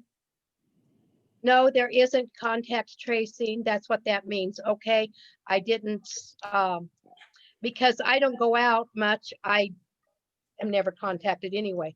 So, and then it just says. There was another question there, Sherry, that you missed. Okay. Dolores Minkus, Dove Creek came up with plans. Why can't Cortez? Which I think we'll be discussing that later. We will be discussing that later, and we have come up with plans, and it is on our website. So well, I may interject. You know, there I see it. We've been very thoughtful as far as a district plan, and if you look at larger districts across the state, you will notice that they are closed just because of the complexity of the staffing and the number of cases and the quarantines that need to happen. So a lot of these questions are centered around the discussion at later on in the board meeting. I like to say this will be a discussion between the board and and will not be public comment, but it will be answering the majority of these questions. And it seems like we have certain people doing multiple questions, where I believe the protocol is one time. Is that correct, Board President, right? As long as they don't repeat themselves. But it's, I don't see any, I'm going through this. I don't see any more questions. And we are going to be discussing gym and sports and school openings at the later on. So I am going to close the chat down. Jerry, there is a question about something about paying AmeriCorps. We've already discussed that, and I don't know anything about AmeriCorps. We actually have a purchase service agreement with AmeriCorps. So we have a AmeriCorps position, a full-time one, and then we also pay for a part-time AmeriCorps at the preschool with the early childhood through the project. So we do have 1.5 AmeriCorps positions in the district. Okay. I have been asked if we pay their housing, and I told them no. Is that correct? That is correct. Okay. There is one question here that says parents are talking about moving kids next semester to other schools. How will that affect Cortez? I can tell you that I hope they don't. But as I feel that every parent has the right to make their own decision. So they have to make that decision on what's best for their child. I cannot answer that. It will affect Cortez by the fact that we will have to compensate for more teachers or less teachers. It's however way it's going to work. Okay. That being said, action items, consent calendar. Do I hear a motion for the consent calendar? So move. Second. Motion made by Chris and seconded by Jack. Lance. Okay. Again, I figured this out on how to do this. Okay, is there any discussion on the consent calendar? I have just one question. I noticed that we had a new on the agenda. It just doesn't say what position Matt Kiefhofer is taking at the middle school. I was just wondering which position he's filling. It's a science position, is that correct, Carol? It was a position that we had open that we needed to fill. And I believe it's 6th grade, is that correct? Yes, 6th grade science. Okay, awesome. And we're excited to have him back. Amen. Any more discussion? Call for the question. Tammy Hooten. Oh, Tammy. Oh, Tammy's mute. Okay. Aye. Sherry Noyes. Aye. Jack Schoenenmeyer. Aye. Sherry Wright. Aye. Lance McDaniel. Aye. Chris Flaherty. Aye. And Stacy Hall. Aye. Okay, next item is the annual statutory mill levy certification. Resolutions CRS 22-40-102.39-5-128. Jack, do you have that so you're able to read it? This is the mill levy. This is the mill levy resolution. Yes, I have it. Okay. A resolution officially certifying the levy of the Montezuma-Cortez School District RE1 for the calendar year beginning January the 1st, 2021, one half fiscal year 2020, 2021, and a half fiscal year 2021, 2022 to the Board of County Commissioners. Whereas Section 39-5-128 parentheses 1 CRS requires that Montezuma-Cortez School District RE1 certify its 2021 levy to the Board of County Commissioners of the Montezuma County no later than December the 15th. And whereas section 39-10-114 parentheses I parentheses A parentheses I parentheses B CRS, which authorized school district to certify abatement and refund mill levy in order to recover abatement of taxes. Now therefore be it resolved that the Board of Education Montezuma-Cortez School District RE1 Section 1 pursuant to the section 35-5-128 parentheses 1 CRS is amended to the Montezuma-Cortez School District RE1 hereby certifies that the Board of County Commissioners of Montezuma County that School District 2021 levy on all taxable property within the county shall be as follows. Mill levy per HB 20-14 18 27.000 mills, HB 20-1418 tax credit 8.155 mills, HB 20-1418 net mill levy 18.845 mills, authorized override 0 mills, bond redemption fund 2.004 mills, abatement 0.111 mills, total mill levy 20.960 mills. Section 2, business services is directed to deliver a certified copy of this resolution to the Board of County Commissioners in Montezuma County no later than December 15th, 2020, passed and approved this day of 15th of December, 2020. So that's it. Do I hear a motion to accept this? I make a motion to accept it. I will second it.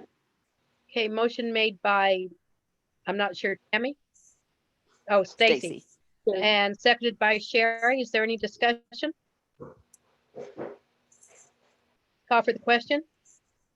Tammy Hooten, She's having some problems with her internet. Just wave your hand. Aye. aye, okay. Sherry Noyes, Aye. Jack Schudenmeyer, Aye. Sherry Wright, Aye. Lance McDaniel, Aye. Chris Flaherty, Aye. and Stacy Hall. Aye. Okay. The 2020-2021 appropriations resolution. Jack, Um, do you have that? I have it. Be resolved by the Board of Education, the Montezuma-Cortez School District RE1 in Montezuma County, that the amount shown in the following schedule be appropriated to each fund as specified in the adopted budget for the fiscal year beginning July 1st, 2020 and ending June 30th, 2021. General fund, $17,896 and $17,896,317. Technology fund is $415,779. Excuse me. Insurance reserve fund, $245,000. Preschool fund, $564,605. Food service fund is $1,126,865.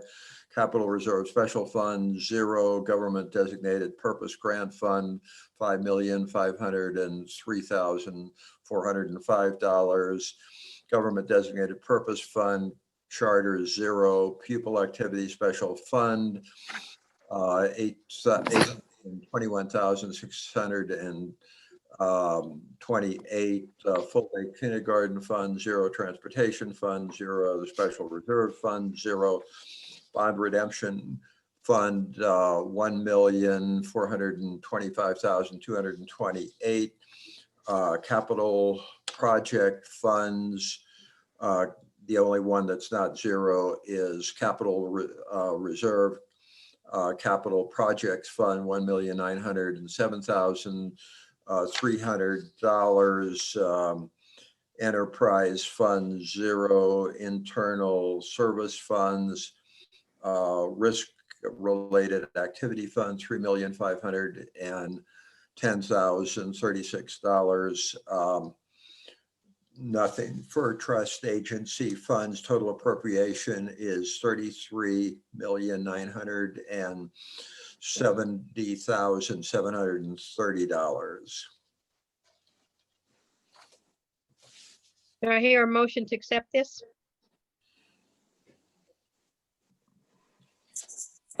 So move. Lance? Second. Oh, and Chris seconded it? Yeah. Any discussion? Sure, what the heck? Oh, sure. You didn't make the motion? No, I didn't. Maybe Oh. I don't know. Okay. And Chris, you seconded it, correct? Yes, ma'am. Okay, so Jack made the motion, Chris seconded it. Any discussion? Jerry, I would like to add that what this is this appropriations resolution is granting the authority to spend these dollar amounts in each one of these funds for the full year. So that's what this is about. The next one has to do with carryover funds, so.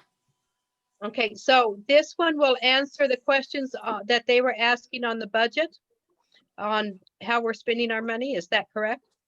Yes, and when this is approved, it will be posted on the website tomorrow. Thank you. Any more discussion? Call for the question. Tammy Hooten, Aye. Sherry Noyes, Aye. Jack Schoenenmeyer, Aye. Jerry Wright, Aye. Lance McDaniel, Aye. Chris Flaherty, Aye. and Stacy Hall. Aye. Okay, the next one is our 2020-2021 beginning fund balance. Okay. That one I don't have. Does anybody have it? I can look. I do. and- I can read it if you want me to. Yes, please. I've got it. So if you would do it, I would appreciate it. All right. Resolution to use beginning fund balance fiscal year 2020 to 2021. Whereas CRS 22-44-105 states that a budget duly adopted pursuant to this article shall not provide for expenditures, interfund transfers, or reserves in excess of available revenues and beginning fund balance. Whereas the Board of Education may authorize the use of the portion of the beginning of fund balance in the budget, stating the amount to be used, the purpose for which the expenditure is needed, and the district's plan to ensure that the use of the beginning fund balance will not lead to an ongoing deficit. Whereas the Board of Education has determined the beginning fund balance in the state of Colorado are sufficient to allow for the one-time expenditures, and the action will not lead to an ongoing deficit. Now, therefore, be it resolved in accordance with CRS 22-44-105, the Board of Education authorizes the use of the designated amount of the fiscal year 2020-2021 beginning fund balance for the following funds. And see the attached. I'm not going to read that if that's okay with you. That's okay with me. Be it further resolved, the use of the portion of these beginning fund balances for the purposes set forth above will not lead to ongoing deficits in the funds. Adopted this Tuesday, December 15th, 2020. Okay, do I hear a motion to accept this? Move to accept. I make a motion to approve the 2021 beginning fund balance. Okay, Jack had already moved it. Is it okay if you second it? Sure. Okay, so Jack made the motion, Tammy seconded. Is there any discussion? I would like to state that where it said see the attached, it will be on the website. Is that correct, Melissa? That is correct. And I was just going to say that the amount is $2,503,266, which it's 2 million when our total budget's 33 million. So I just wanted to point that out to the public. Okay, thank you. Is there any more discussion? Call for the question. Tammy Hooten, Aye. Sherry Noyes, Aye. Jack Schoenenmeyer, Aye. Sherry Wright, Aye. Lance McDaniel, Aye. Chris Flaherty, Aye. and Stacy Hall. Aye. Okay, the next would be our capital reserve for $6,165. Okay, I have that one. The funds available are $259,987.08. The project description is security camera system for the MCHS parking lot. It's health and safety. Reason for the request, 8 security cameras with 16-channel NVR to provide coverage of the MCHS parking lot. Multiple bids were provided. Business office confirmation funds are available. No permits required. Project coordinated with maintenance and IT departments, approved by Jamie Harkness, 12/10/2020. Whereas the administration has need of an additional $6,165 for security camera coverage of the MCHS parking lot. Now therefore be it resolved that $6,165 is authorized for expenditure from the Capital Reserve Fund. Here, motion to accept this. I make a motion. Stacy made a motion to accept it. Second, I'll second it. seconded by Chris. Is there any discussion? And when is this gonna be complete? I mean, the first 8 cameras. Does somebody want to unmute Jamie?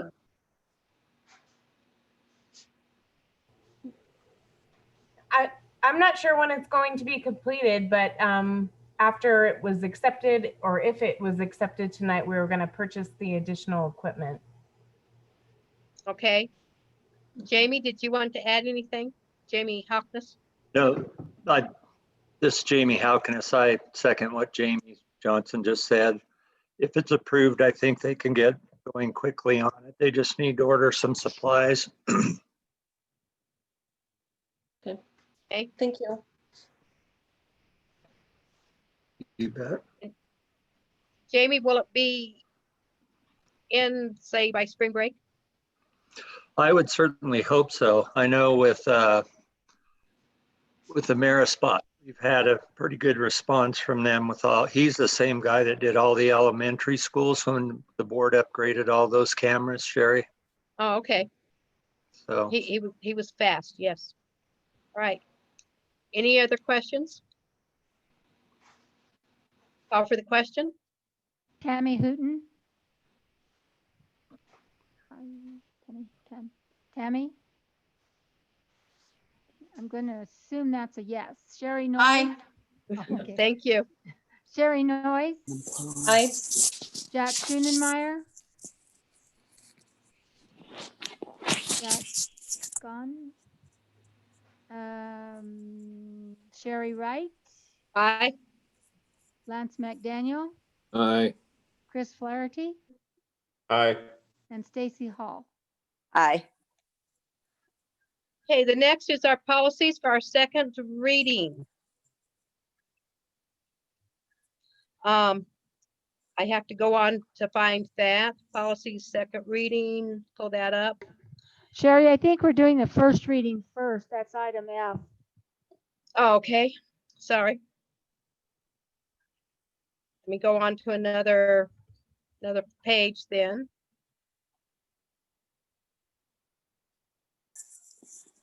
I guess I don't have that one. It's just item F. It's item F, policies for a first reading. Okay. Do I hear a motion to accept this for first reading? I make a motion to accept these policies at the first reading. Do I hear a second? Second. Okay, motion made by Tammy, seconded by Lance. Any discussion? I have some discussion on the sick leave policy.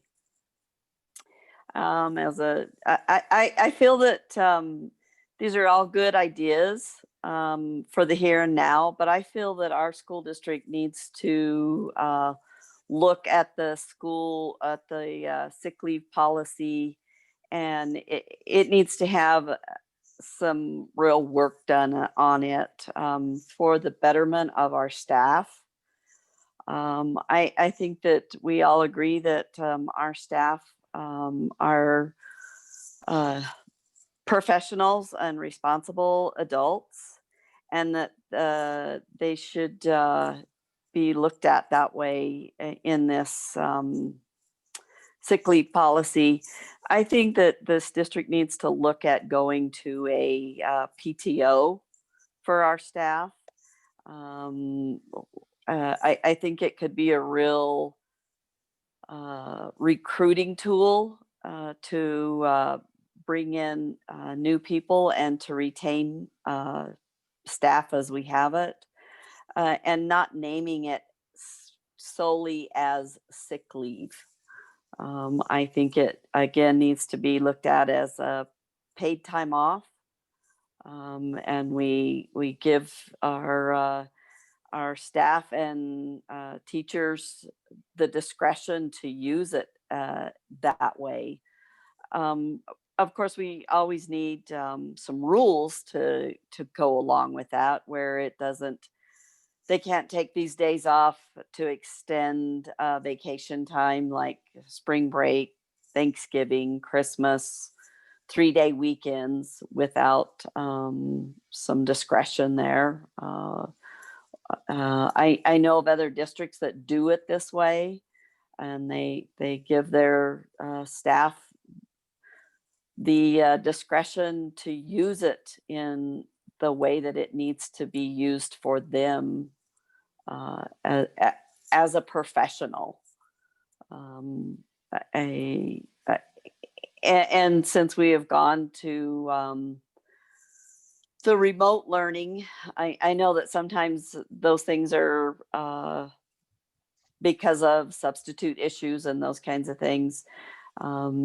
If staff knows that they're going to be out for a reason other than sick leave, that they can prepare and record lessons, and we can have someone in a classroom that is doing the classroom management part and making sure that the kids are on their Google Classroom and doing what needs to be done. But I really believe that this is could be a real morale upbeat for our staff all the way around. Just to follow up on what Stacy said, is one of the topics that I've been working with CEA, because I have monthly meetings with CEA, is they are asking for a larger carryover or sick leave, because right now it's topped at 60 days. And so we've been doing an analysis. So what I'd like to do is continue the work on that with the CEA representatives, and we have a meeting the first part of January where I was going to bring in HR and start having those discussions, and then bring in that as a proposal back to the board in the January board meeting, which would go towards the second reading of that policy. You want to do a second reading or just pull it and do a first reading in Right. January? So, because pull- the first reading is the board basically has it, and then the second reading, we obviously have a revision to the policy. So But then it would have to come back for a third reading. that's true. So if we could pull it for the first reading. Pull it and then do first reading January and then do our second reading. Yes.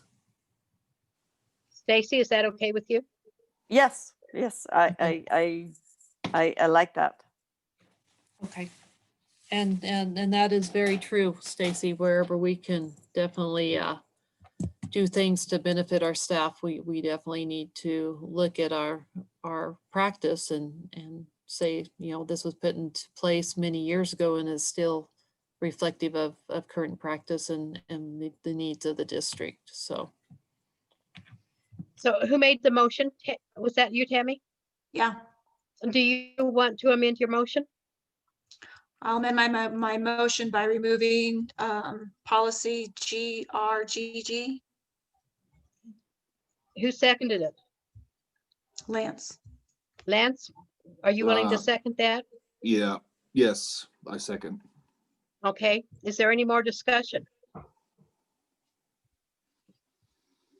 Okay, call for the question. Tammy Hooten, Aye. Sherry Noyes, Jack Schoenenmeyer, Aye. Sherry Wright, Aye. Lance McDaniel, Aye. Chris Flaherty, Aye. and Stacy Hall. Aye. Okay, our next one is our policies for second reading. HICDA, IKF-2, BCA, DJB, DJE, GBEB, GBI, JEB, JLCDB.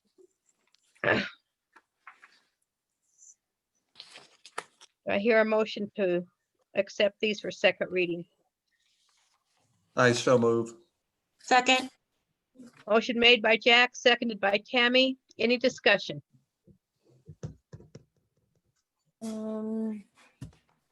Just that, if they've got, some of them, we had some We had corrections on.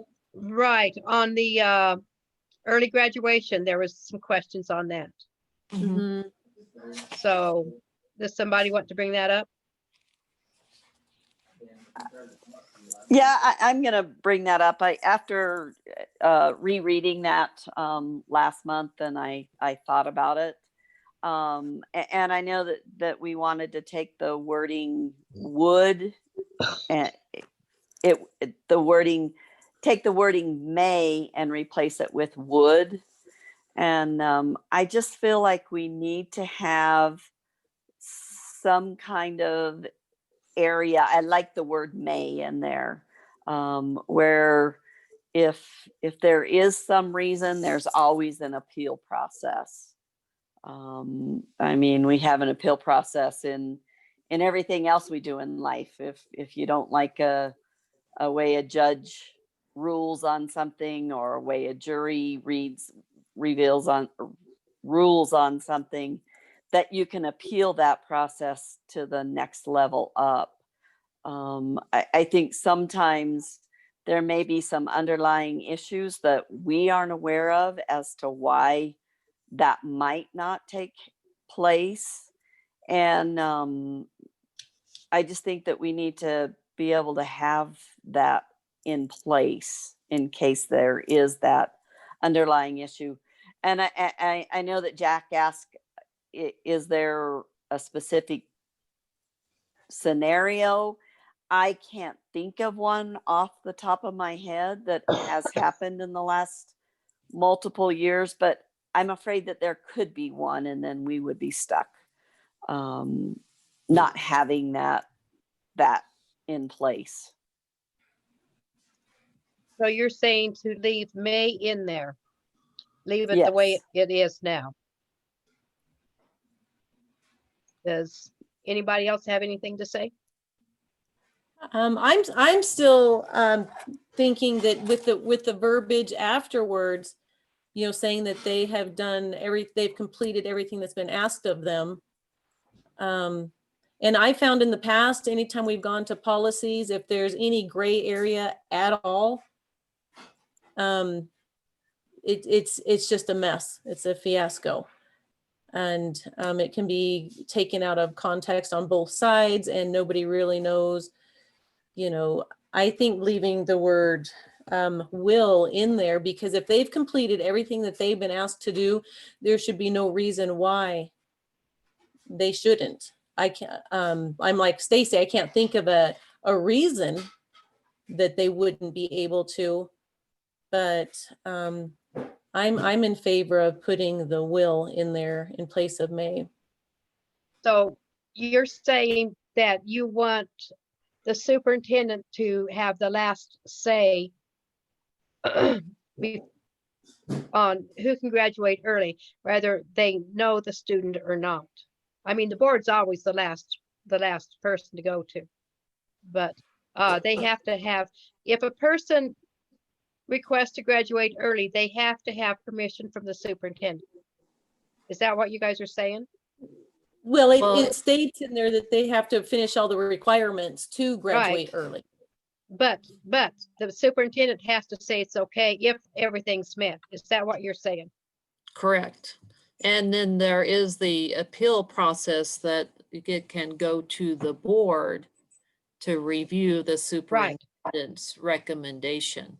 And sometimes policies, and I think a good way to look at this is, and I appreciate having CASB, and we pay for CASB to update our policies, is really CASB ferrets out the policies, and sometimes you do have that ambiguity in that Sherry Noyes was referencing, because if you have the policy too tight, then that does back you into a corner per se and ties the hands, which in some cases you may not want that. Because really, by having will, there is no wiggle room in this policy whatsoever. I agree with Sherry Noyes, though. And with this early graduation, if the student has done everything required of him or her, then that is what they have earned and basically what they're entitled to. So there shouldn't be no need for wiggle room in that type of policy. If they complete everything they're supposed to complete, then they will be awarded their diploma. I kind of agree with that. I don't see why it would, if meet all the standards and you've done everything, then it shouldn't have to come down to an appeal process if a future superintendent or if you yourself chose not to grant them graduation. That's what do you say? I'm fine either way. I mean, to me, I agree with Chris and what he said, and with Sherry, that if they are accomplished, then they are. But there's also the let's say there's an off chance of maybe they met the requirements, but maybe there was disciplinary problems, or maybe there was something that they missed. So I mean, I'm perfectly fine voting either way on it, to be honest with you. To me, it just doesn't make much difference. I understand what you're saying. I hadn't thought about the disciplinary issue, but if they still met all the requirements, I don't think discipline should come into it. Jack, what do you say? I'm supportive of what Chris said. Okay, Tammy?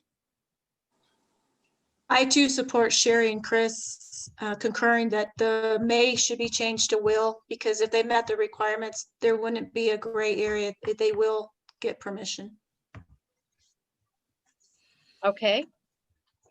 Then I guess what we need to do is we have a motion on the floor, so we need to vote for it. We can vote no and then bring it back and for this policy and change it to will, and then just, we're just do 2 more votes.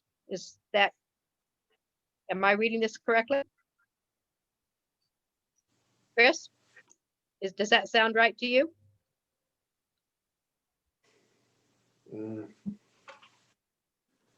Because we can't change it. We've got to vote on the floor.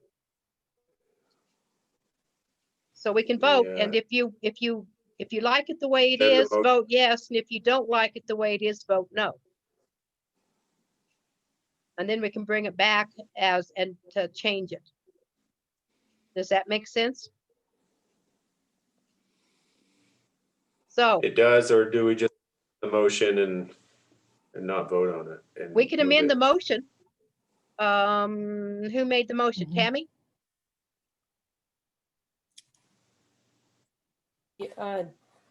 Jack. Jack made the motion? Now the motion, I would like to amend it to say will. Okay. Who seconded it? Tammy. Tammy seconded it. I second his amendment to his motion. Okay, any more discussion? The rest of the policies are fine. Okay, I call for the question. Tammy Hooten, Aye. Sherry Noyes, Aye. Jack Schunenmeyer, Aye. Sherry Wright, Aye. Lance McDaniel, Aye. Chris Flaherty, Aye. and Stacy Hall. Aye. Okay. Let me go back to my agenda. I just have a quick question on the policy EBCE. When were we going to bring that back? What is EBEC? School closures. Well, let me see. Yeah, school closures and. Our last meeting, Lori was going to I work will be- on it.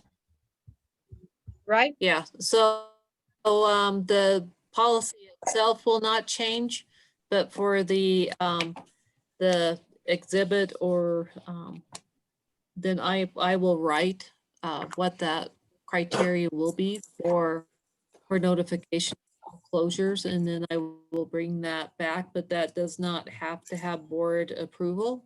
So it'll be an informational item with feedback from the board at the next board meeting. Okay.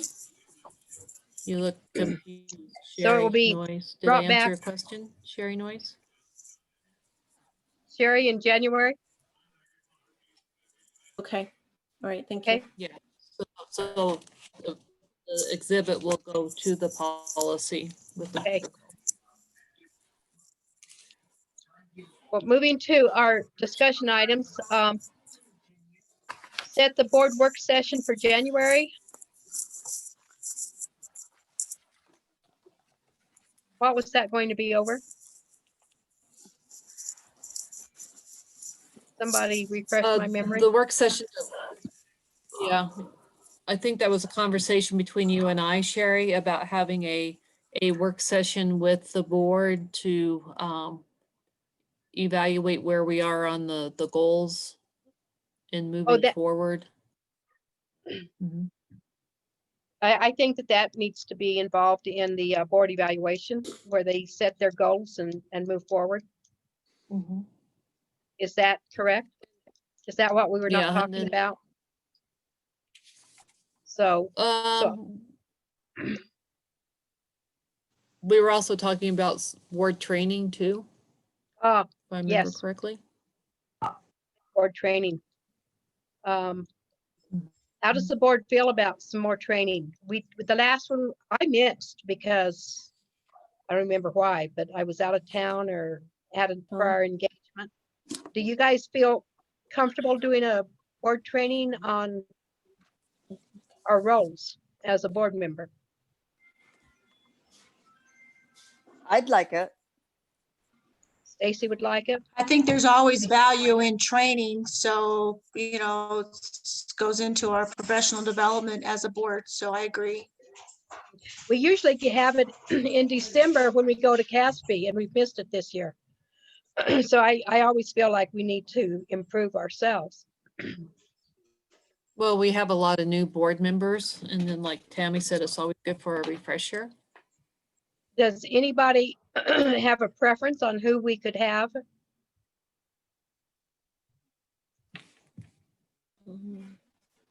We can't afford him, but Manny Scott would be great. He was awesome. Yes, he was. Totally awesome. Yes. I want to see him at the beginning of the school year for He was teachers. awesome. In case you didn't, if you didn't make the CASB, that's one of them that you need to check into. He was our first speaker. Okay. Well, let's do this. When do we want to do the board retreat? And then I can also get like 3 options for board training and then see what you prefer out of 3 opportunities. Our next board, our January board meeting is the 19th. Do you want it before or after? I think we should have it after. Because that's when we'll be doing our board evaluation and we'll have questions, I think, then.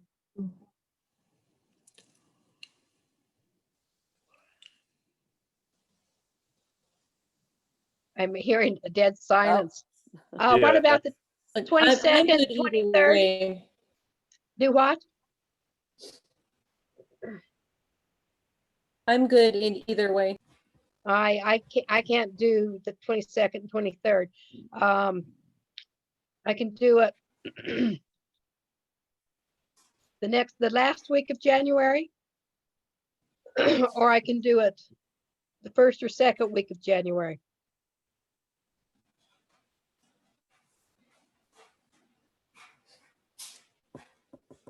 I'm can, the end of January, I'd say. The end of January? Or we can wait till February if you guys would prefer. I don't know what January looks like for you guys. it might have to be February. We have clearances scheduled at work every week in January, and they could get canceled, but if they don't, then that puts me unavailable Friday and Saturday. Okay. So I don't want to push it too far, you know, so. Friday or the 5th or 6th of February? Yeah, that works for me. I'm good Jerry? with that too. You're good I'm with good. it? Tammy? I'm good with that. Jack? Should be okay. Lance? Yeah, I'm fine. Okay, so let's schedule it for, Chris, you work on Fridays, don't you? I usually don't, but we have to schedule these clearances like 30 days in advance. So we usually go at it 6 days a week until we're done. Okay, so And we would have- would you prefer Saturday? In February, either day will be fine. We'll be out of them by then. Sherry, what would be the easiest day for you? That was the, and what days were those again? Was it Friday, Saturday? Yeah, February 5th, 6th.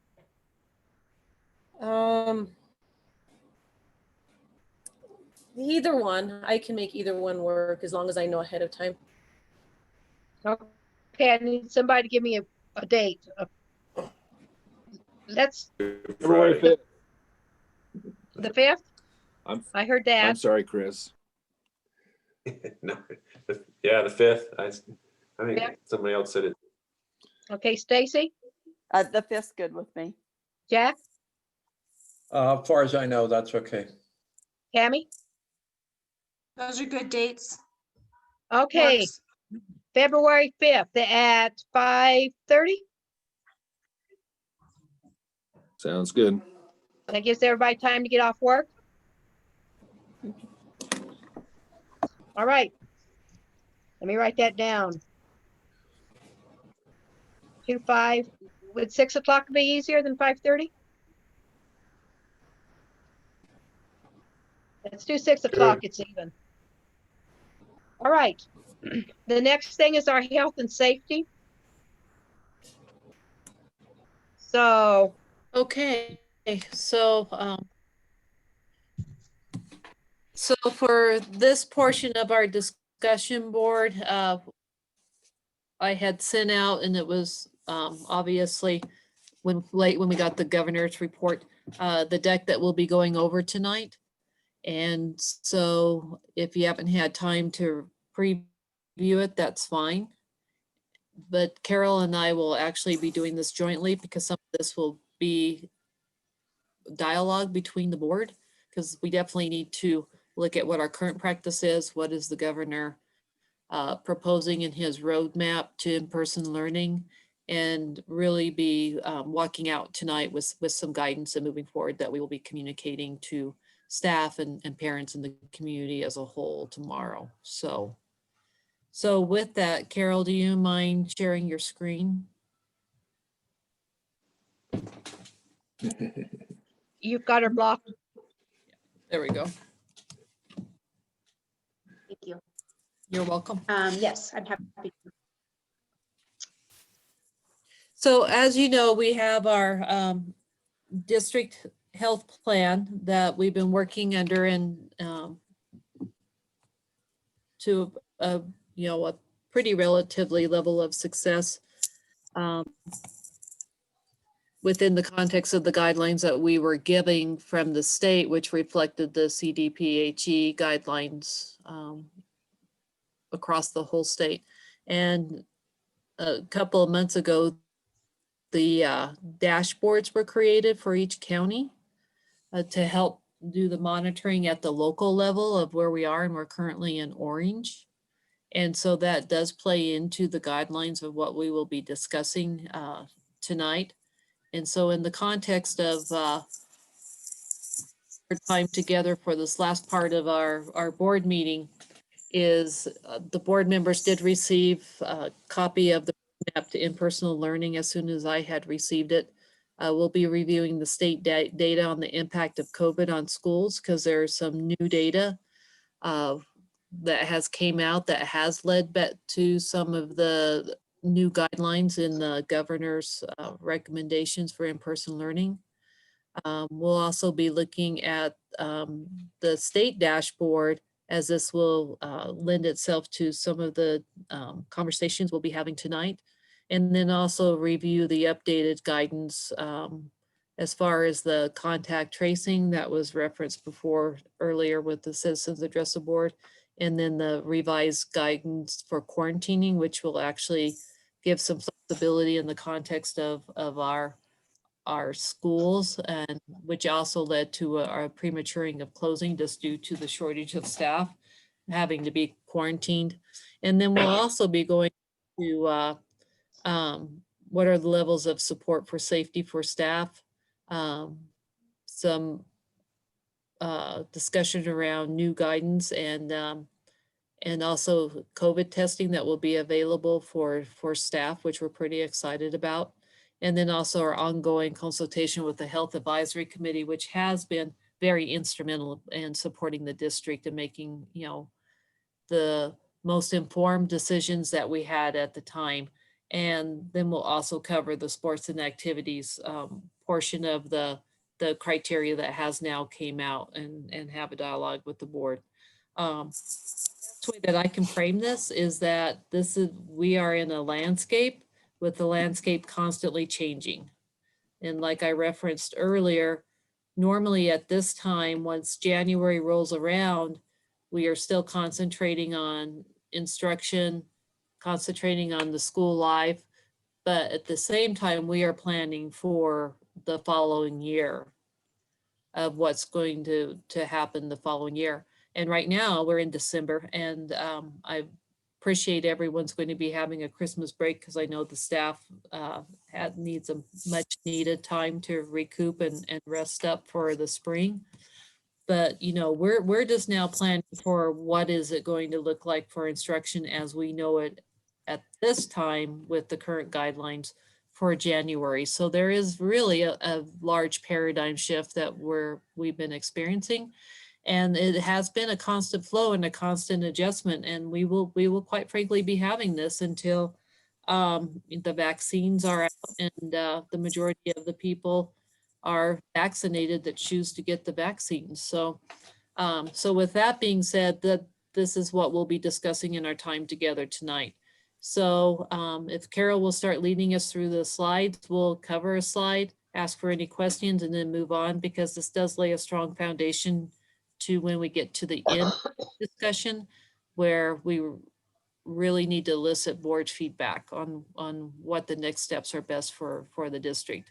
And I do recognize this puts the board in, these are very heavy decisions that we are discussing and eliciting feedback from what is right for the district as we know at this time. And I just want to acknowledge that for the people that are listening, that that this definitely is asking a lot from a board of education.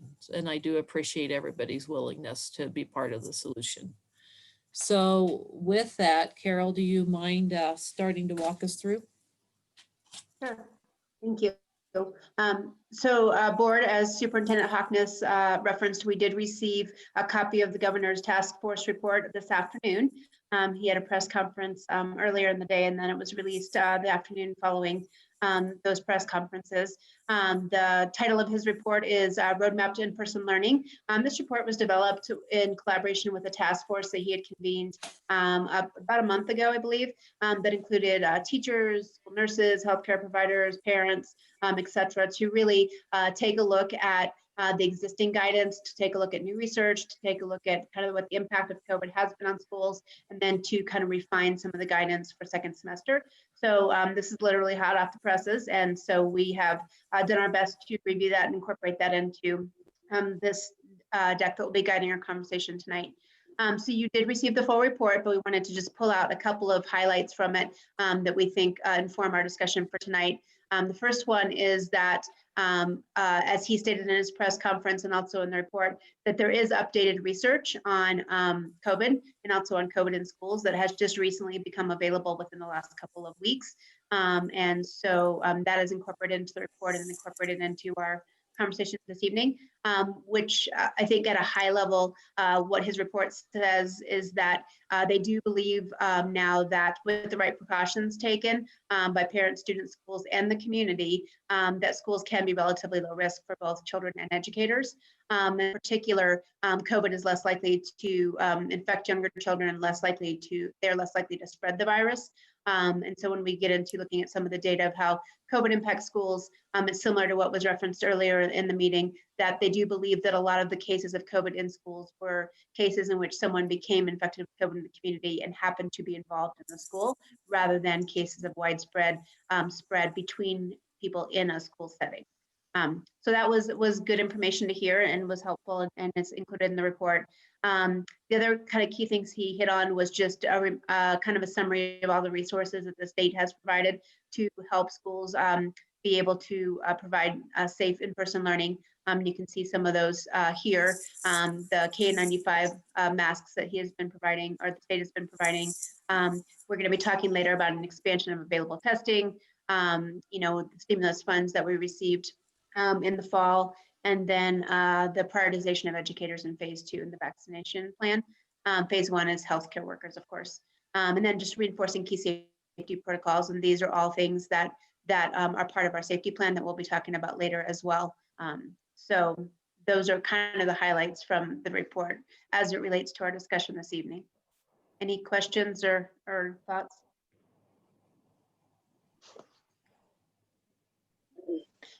So did want to just briefly share 2 snapshots of data that also just recently came out. This came out right around Thanksgiving about how is COVID impacting schools. So the state has been tracking outbreaks and cases of COVID, as everyone is aware, and places that information on the state website. And so one of the things that data has allowed us to understand better is how is COVID showing up in schools and how is it impacting schools. And so this is a visual of the distribution of known COVID cases across different school settings. And again, this is as of the end of last month. So what you see here is the majority of cases, close to 55%, are occurring in a high school setting, followed by cases in the K-5 setting, which is about a quarter. Then the remainder of the cases are between K-8 schools and middle school. Carol, how much of that, I mean, I understand this is state and proportionately the percentages will be approximately, but this is state and not Montezuma, correct? Correct. This is So we state really data. don't know. This isn't telling us how many of our high school are truly infected or not. And we have K8 and we have middle school, and that's kind of a hard breakdown because 8th grade's in middle school. Yeah, I think it was, this is grouped across the state, obviously, in creating the N number. But this has also led to some of the new guidance that is coming out on what they're saying that they know at this time, as far as the spread of the virus in the context of the age level of students. So a large takeaway on this is that Mostly high school. it's mostly high school, which, as we know, the virus does affect people differently as you go up in age versus our younger students. Okay, thank you. Uh-huh. Do we have a slide on just in our district, what the impacts are on each school? We did present that at the last board meeting. I could certainly send that out again. In our district, the majority of the cases were in high school as well. Mm-hmm. Followed That by was middle what, like school. 4 or 5? More like 11 or 12. Yeah, that was that's last weekend that we just had a very large. Oh, that's right. I remember that hit. School. Yeah, okay. Yeah. So our pie chart, I could send that updated slide out to the board again from the last board meeting, but our pie chart, I would guesstimate is probably closer to 65 or 70% high school cases, and then middle school and then elementary. Okay. And then this is just that data from across the state with the actual number of cases. And you can see the breakdown here, not only the school setting and again, this is state data. So you're right, there are K-8 schools in the state, but we don't necessarily have a K-8. There are K-12 schools in the state as well. And then how many outbreaks have there been in all schools or in each of these types of schools, and how many cases, and then how many of those cases were realized among staff, and how many of those cases were realized among students. And then in general, when there was an outbreak, roughly how many positive cases were identified. So again, you can see here that the majority of cases that were identified were in high school, and the majority of those cases were among students.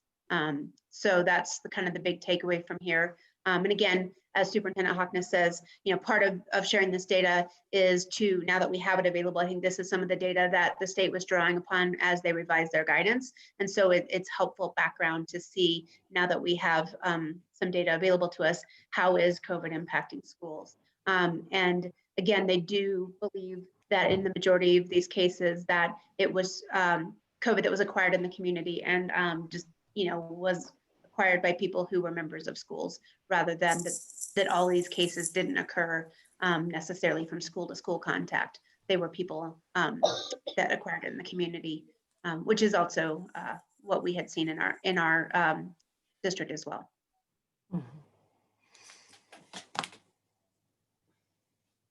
Okay. So wanted to briefly review the state COVID data and state COVID dial, because again, that is a big part of the new guidance and also a big part of the framework for decision making for the recommendations that come forward to us from the state and also from our local health department. One of the things that we talked about last month that we wanted to just kind of bring back quickly is that there's really 3 key data sources that are driving the state's COVID dashboard, and really 3 key data sources that we look at also here with the local health advisory committee to think about how are we doing when it comes to our community COVID situation.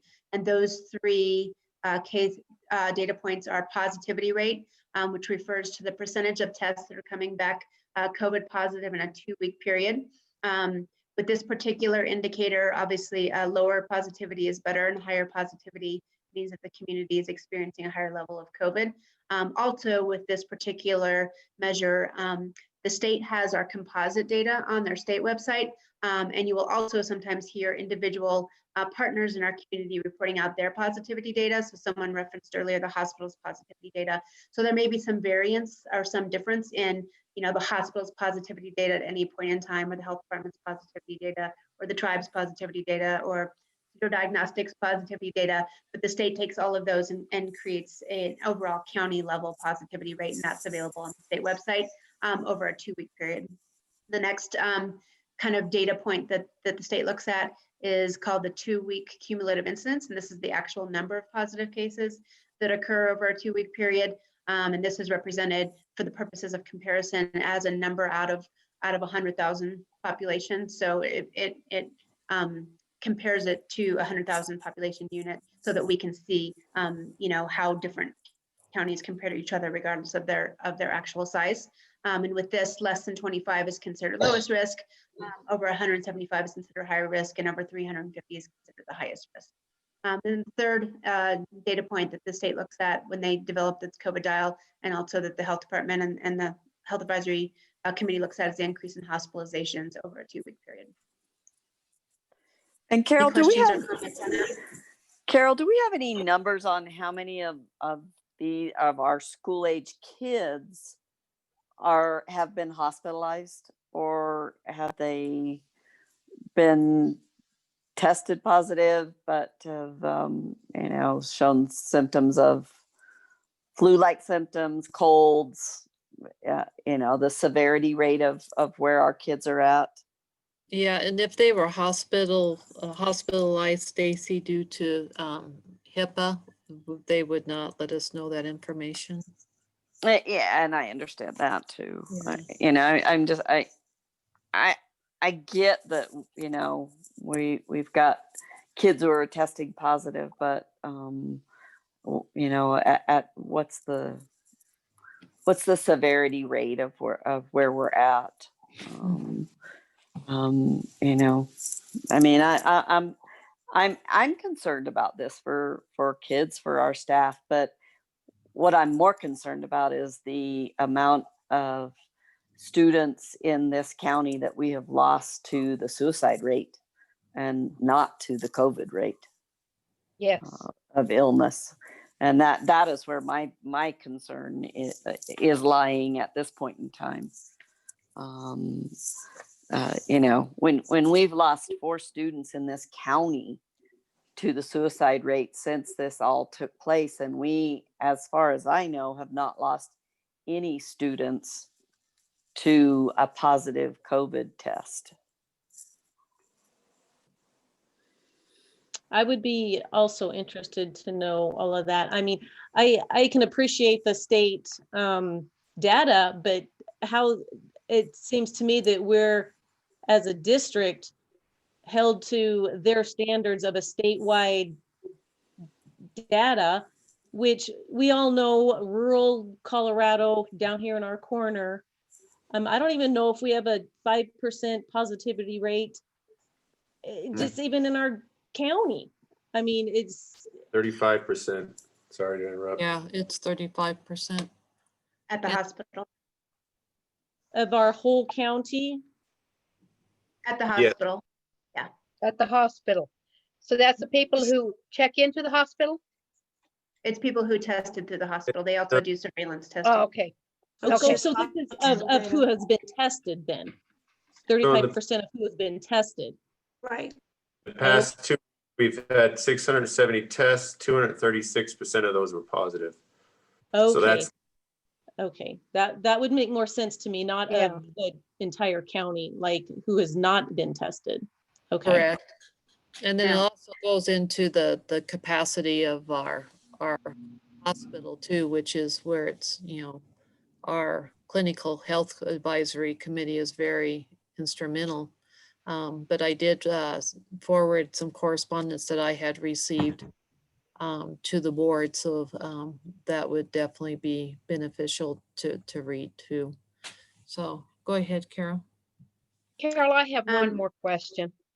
And that is, these numbers, are they from the first of the year or are they from the last month? When we talk about these numbers, what time frame are we looking at? So for all 3 of these indicators, the state looks at it over a 2-week period. So for positivity, it's the percentage of tests that come back positive, to your point, Sherry. It's not the percentage of the general population because there's no way to know that. And that's over a 2-week period. The 2-week cumulative incidence is the number of positive cases over a 2-week period. And then the increase in hospitalizations, they look at it over a 2-week period. So it's a rolling 2 weeks. So it gets updated every day based on the prior 2 weeks. I understand that. So I guess my question is, Chris, the numbers that you threw out are what time frame is that over? In the past 2 weeks. That is in the past 2 weeks. Okay. Everything's measured in a 2-week cycle. Okay. Sherry. Right. We're at 2 times the highest level that the state would recommend, that what they're considered highest risk, we're 2 times that right now in the past 2 weeks. Right. Correct. And it really, for us, it's kind of a double-edged sword, because the kids need to be in school. Everybody needs to be where they belong. But at the same time, it's like, if the community doesn't buckle down until we get that vaccine widespread here, it's more than probable that the hospital is going to suffer, and then our loved ones, possibly us. It's tough. It's not an easy spot to be in.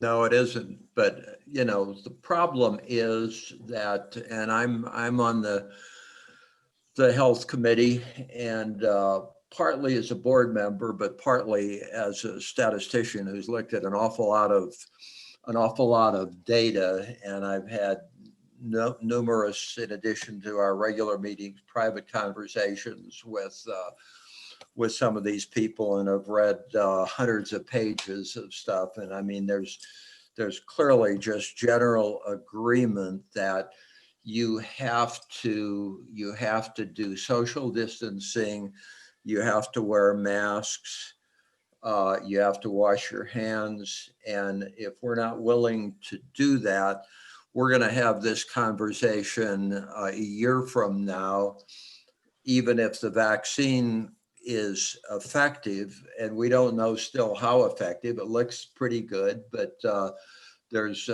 we're certainly not there by any stretch of the imagination. Children, there's not a vaccine for children under 16, and while they're less likely to get sick, they can certainly be spreaders.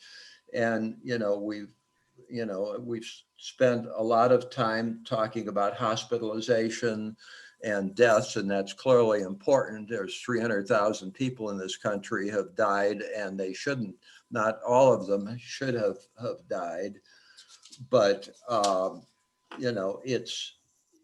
it's got to, we've got to have compliance, and we've got to have leadership from people in our community and in leadership position, and we haven't had that to the extent that we need it. And we are also dealing with COVID fatigue. Everyone's tired of it and tired of the constraints that we have to live in at this time. But also the issue is it's not getting better right now. But I mean, we wear masks when we go to the grocery store, which maybe takes an hour. I've got a daughter who's a critical care nurse in Denver, risking her life, and she's wearing a mask and plus a whole bunch of other stuff for 8 hours or more. So come on, people. Mm-hmm. With that being said, all due respect, if some of us are going out and about into the public, why can we not have an in-person meeting? I agree, Sherry. Plenty of space to distance ourselves and have an in-person meeting. Okay, let's table this. Let's table this until we get through this other information, and then when we discuss our next meeting, we can pull up an in-person meeting. Okay. Okay, Carol, would you please continue? Yes. So to summarize, these are the 3 data points, and they are measured by the state in 2-week increments. one of the questions that was raised is kind of how does our data compare to other counties? And I know that was one of the questions that you all just raised. So we just kind of pulled a sample of regional counties in our area. We included Mesa County because that's kind of one of our feeder pattern counties for hospitalizations, and then Front Range counties. I think that's been part of the discussion, is how much is what's happening on the Front Range impacting what's being recommended for the state. And so to create comparisons across the counties, we're using the state information. So the state, as I mentioned earlier, takes a 2-week rolling average of all these things, and it so for positivity, it will take the hospital's positivity, the city of diagnostics, the health department, and the tribe, and rolls all them up. So sometimes their numbers will look different than what you'll hear reported at any given moment in time by the health department or the hospital. So I just wanted to clarify that. But so here's a comparison to the positivity rates. This was pulled as of this morning. So you can see kind of where we are in comparison to Front Range counties, and also in comparison to some of our regional counties. We're probably in the top third, top quartile, depending on how you break it down. And then here's our 2-week incidence, and that's represented again as a number. This is the number of cases that occurred in a 2-week period, and it's represented as a number out of 100,000 for the purposes of comparison. It doesn't mean that they think we have 100,000 people that live here. It's just a statistical way of creating some data that can be compared. And so you can see here where we are with our 2-week incidence rate as compared to some of the metro area counties and as compared to some of our regional counties. So certainly at this point, the Southwest region is experiencing a higher 2-week incidence of COVID than the metro area is. And then this is the overall county ratings. So you can see that the majority of the counties are in red. And I know that there's been conversations with the county health department and commissioners in both Montezuma County and Dolores County about the data and the status. And at this point, the state has agreed to maintain an orange rating for the county based on those conversations. Okay. So part of why all of this is important in terms of how the state guidance is developed and given to us is that they then use all of that to create these color-coded levels, which I know we're all familiar with, ranging from green, which is considered to be the least restrictive and the most normal, all the way up to purple, which would indicate that there's an extreme risk, generally associated to some severe impact on the hospital. And then for each of these levels, they've outlined kind of high-level guidance for schools. So this is a very high-level guidance on where to consider in-person learning, where to consider remote or hybrid, and that type of thing based on the level of risk that a particular county is in at any given time. When we get into talking about sports and some of those other things, that guidance is also color-coded based on these levels. So the levels are developed based on those 3 data points that we talked about that lead to an overall county color code rating that then leads to the guidance that is differentiated for each county, depending on where they are on what's called the COVID dial. So this is an overview. Again, all of this is in the governor's report that you received. This is all information that has been recently updated or recently released as it relates to the guidance for schools and communities. So could we go back to number 9 real fast? I just want to look and see. Mesa County is red right now. Is that okay? Correct. And so then can we go to number 10? And that suggests that I'm sorry, I can't read that very well. Yeah, I can't. I keep leaning it forward. P through 5 in person, and are these just suggestions? Are these mandates? A mandate's a suggestion anyway. It's a strong suggestion. Well, I know for a fact that Mesa County is not having to do that. They are in-person learning and have been for the last 2 weeks and have been in red for their K through 8th grade.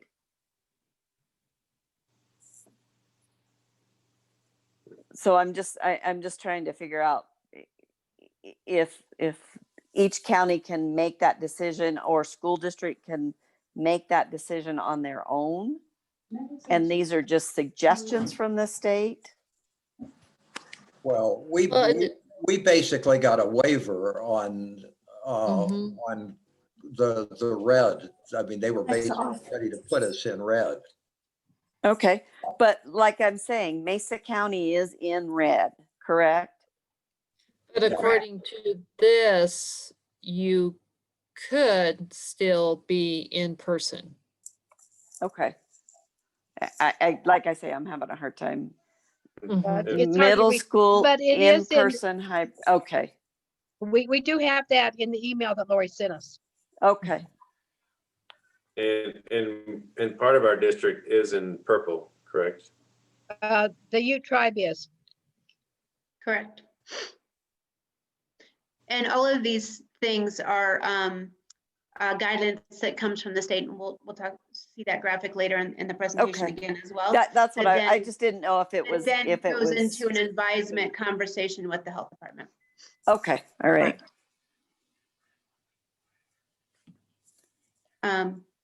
So that's the kind of underlying data, the COVID dial, how our data compares to other, just a sampling of counties across the state. All of this data is publicly available on CDPHE's website. It's updated every day at 4. So anybody that has a deeper interest in looking at any of that data, they have an amazing data dashboard and data set. You can look at pretty much anything you want, including how the cases are distributed by age and some of those other questions you had. So definitely recommend looking at the state data website if you're interested in that. So I wanted to talk briefly about the changes that have occurred just within the last couple of weeks to the COVID guidance. These changes came from CDPHE and CDE. The first area of changes have to do with contact tracing guidelines. And this is contact tracing guidelines specific to schools. I want to make that clear because I know there was a previous conversation about what the health department may be doing with contact tracing, but this is the guidelines that we got as a school district related to contact tracing in schools. So our previous guidance was that we should be using what we call cohort-based protocol for contact tracing, and that is what we have been doing since we reopened schools in the fall. With cohort-based protocol for contact tracing, what we were directed to do is that to consider individuals who share a class, a bus route, an activity, or a sport as close contacts for the purposes of quarantining. And so when we went through our quarantine and contact tracing protocols this fall, we would pull rosters of who was in a class, who rode a bus together, who was in an activity or a sport. And you saw that our communications really centered around that cohort-based model. So in that situation, anyone that was in that cohort would then be required and had that contact within 48 hours of the person testing positive or having symptoms would be required to quarantine. So that is the previous guidance that we've been operating under. The new guidelines that just came out is that we should continue the cohort-based protocols for elementary schools. And that, partly has to do with the developmental nature of elementary and how much kids move around. It partly has to do with the fact that in elementary, kids do spend basically the bulk of their day with the same group of kids versus moving in between different types of classes, as happens at the secondary. But the new guidance says that we should consider implementing what they're calling targeted contact tracing for secondary schools. Targeted contact tracing looks more like the typical public health contact tracing that occurs in the community, in the sense that close contacts are considered to be people who have spent more than 15 minutes of cumulative time within 6 feet of someone who tested positive. So with this, what the new guidance is suggesting we consider is that we are more strictly implementing things like seating charts and things like that, so that when we have a positive case in our middle school or high school, we can identify the individuals who are within 6 feet of that person who tested positive for more than a cumulative of 15 minutes. So that would, more than likely be a smaller number of people than would be in the cohort-based model of an entire class, an entire bus route, an entire activity or something like that. So that is the new guidance for contact tracing. And again, this is the guidance for contact tracing in schools. It does not necessarily apply or relate to our previous conversation about what the health department is doing. So I'll pause there for comments or questions or conversation.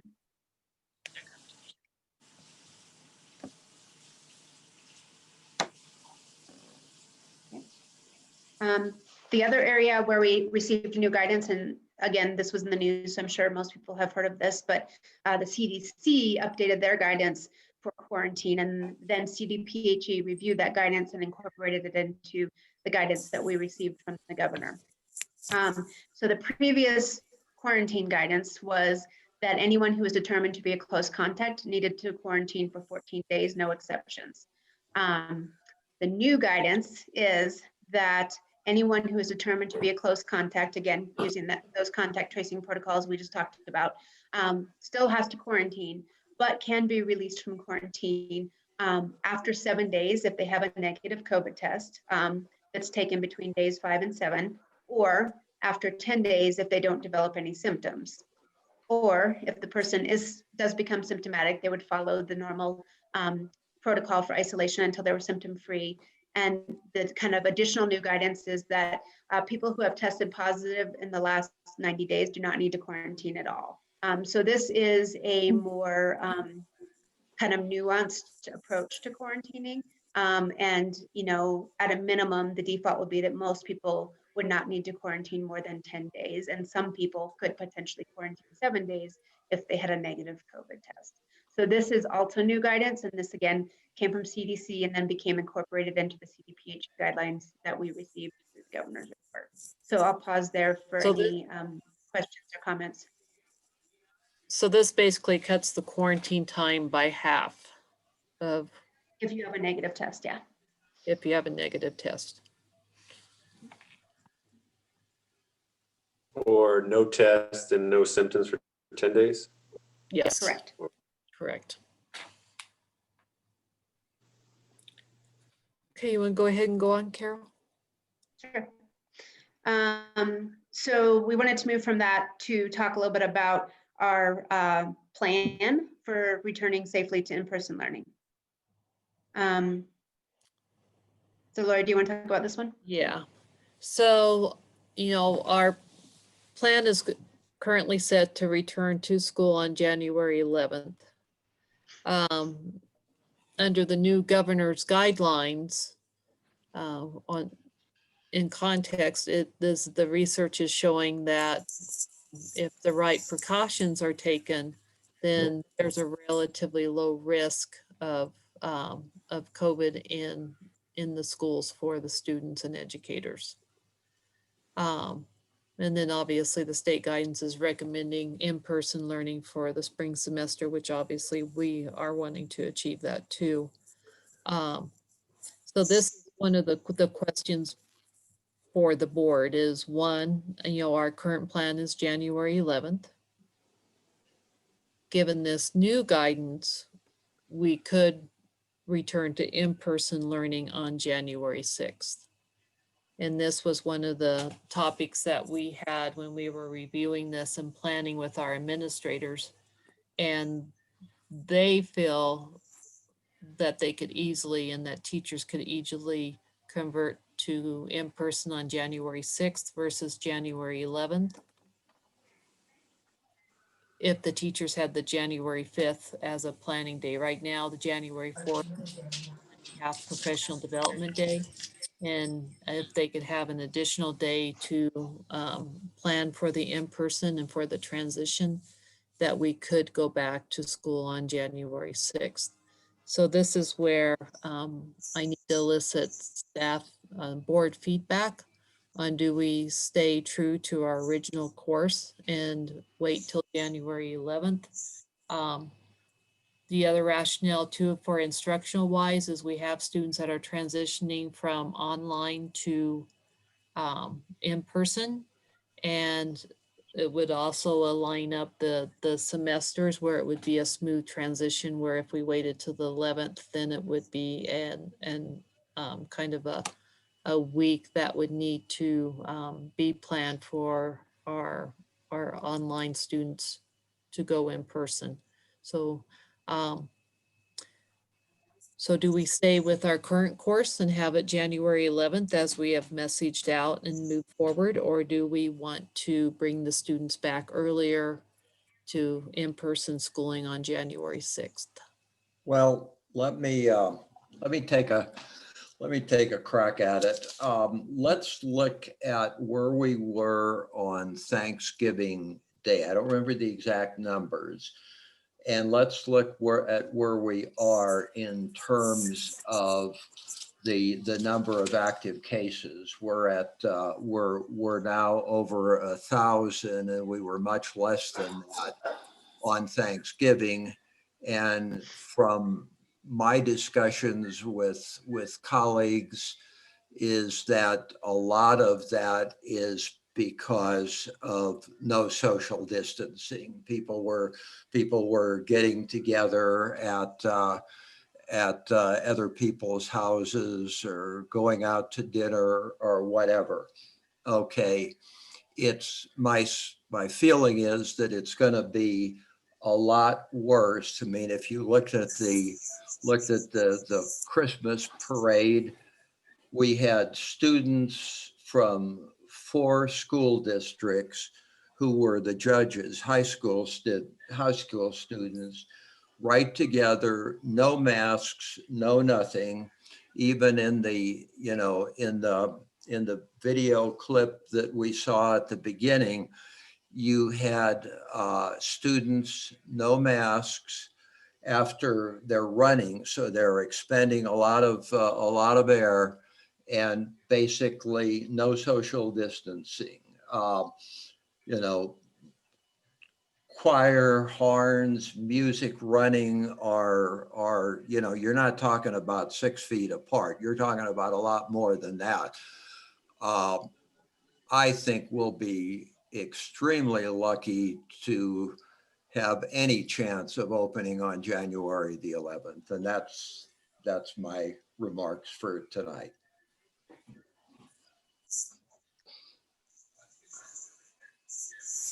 I say we look at going on January 6th. I think we need to get these kids back in school. We need to get things going in the right direction for them. And we can't afford to wait any longer for these kids. These kids need to get back in school. I agree with Stacy completely. I think part of that 11th week, the week of the 11th, and initially from the Board of Health was to have staff tested prior to coming back from the Christmas vacation. Right. Is there a way to get them tested? Because here's the thing, it's like I see, I get it. It's like, we're seeing the guidelines. Teachers and students pose low risk at school, but if the staff of the school district and the community at large is unwilling to do what they need to do to keep the spread down and positive cases down, we're going to open up on the 6th, and then we're going to close down because we're not going to have enough teachers. So people have to be willing to make some concessions. We're not talking about having liberties taken away and freedoms taken away. We're talking about, we need the kids in school. I agree totally. I think the 6th is when they need to go back to school. But if we don't do what we need to do as a community, as staff of the district, not just while you're at school, but when you go home and you go to your comfort zones, it's like, we're going to just shut right back down because you're not going to have staff at schools. So that's something that everybody needs to take in consideration. And how bad do you want the kids at school? Sherry, Lori, Sherry Wright says she's muted. I got it. Okay. Thank you. I was working to get her. Okay. Sometimes it seems like there's a delay. Yeah. And the other thing I think we need to do is I think we need to ask our staff if they're ready to go back to school on the 6th.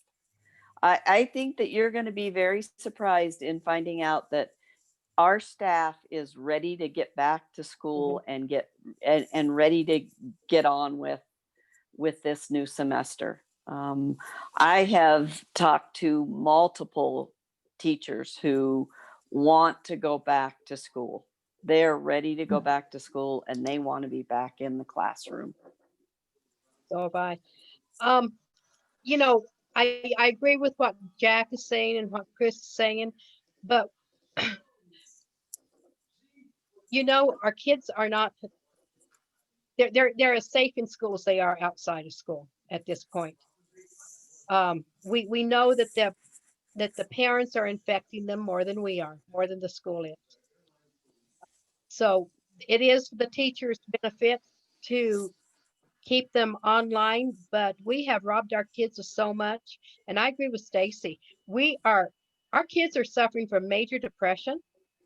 We've already lost one, which I didn't find out about until via social media, that we've already lost one just in the last couple of weeks to suicide. We can't afford that. How many students, I agree, Stacy made this point, how many students have we lost to COVID? We haven't. How many students have we lost to suicide? I know of one this year and I know of 3 through the summer. Look at the depression rate that these kids are going through. We're going to lose them. The kids, they're young. They don't know how to deal with depression. We will lose them. We've got to get our kids back in school. We've got to give them some normalcy. We have robbed them of everything. We robbed them of their prom. We robbed them of their graduation. We've robbed them of their homecoming. We've robbed them of their football season. We are robbing our kids and they're not surviving. They are not surviving. We've got to get them back in school. I say go back January 6th. I agree, Mrs. Wright. We need to go back into school January 6th, just for the fact of getting our emotional, social kids back in there. I know of a 16-year-old who just took her life less than 72 hours ago. So it's going to start steamrolling. And again, as everybody has said, the numbers are staggering where we are with positive rate. We're looking at a hospital data of what is being tested at the hospital, but yet the county is still in less than 5%. We still have a very positive getting over COVID or not. The response of getting out of COVID is huge. Our responsibility to our staff, our teachers, our students, our parents, our community is to get these kids back into school and get their education at least somewhat back. We've already lost about 70% of their reading. They've lost 50% of their math already in just the last, 9 months that we've been in COVID. Get our students back in. Then I move for January 6th.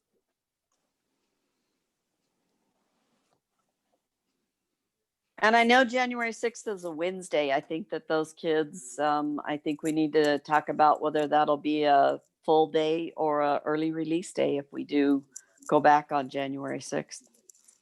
Actually, Stacy, January 6th is a Wednesday, and so it's an early release day. That's what I said. It's a Wednesday, a early release day. Right. So I would like to keep the same schedule and have it as early release.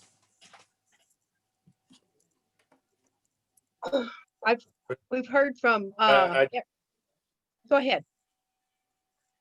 I just want to point out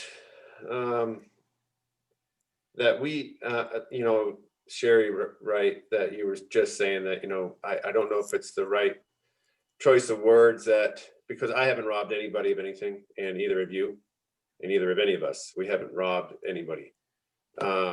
This COVID and everything that we've been faced with has absolutely, and like I said before, it's like we really have to, how everybody talks about how important it is to get the kids back in school because they need back in school, but what are we going to do as a community, and what are we going to do as staff and the people who support the staff to make sure that the school stays open. Because if the staff starts going back to school and their families and their friends and their personal choices start getting them infected and start getting them quarantined, we're going to be right back in distance learning, because we're not going to have the teachers for the students. So if the students are the primary focus and our primary concern, then we have to be willing to do the hard things to keep them in school, because it will not work if we continue the path that we're on as a community. It won't work. We'll get them back in. Teachers are going to get sick, or teachers are going to test positive. They're going to be forced to quarantine, and we'll be right back to staff shortages. So really, that's the message we really need to be driving home to everybody. If we need to get the kids in school, they need to stay in school. And we can't do it alone. The school district can't do it alone. Teachers can't do it alone. I don't know. Lance, I haven't heard from you. Well, I'm in agreement with Jack and Chris, and just for the record, Jack, the November 15th, there were 397 cases, and December 15th, there were 1,013. So just so you're to back up what you were saying. So an increase of 616 cases in a month. But I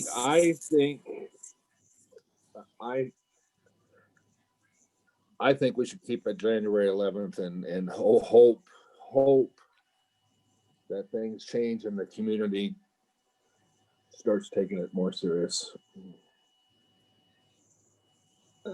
I can tell you, I was in the hospital November 30th, and they weren't full. They were not busy. Sherry, I haven't heard from you. Oh, well, I actually spoke a little earlier. I agreed with Stacy and everything. I believe we need to get back as January 6th, soon as possible. We don't know the long-term effects of what this being out of in-person learning, the depressions, whatnot.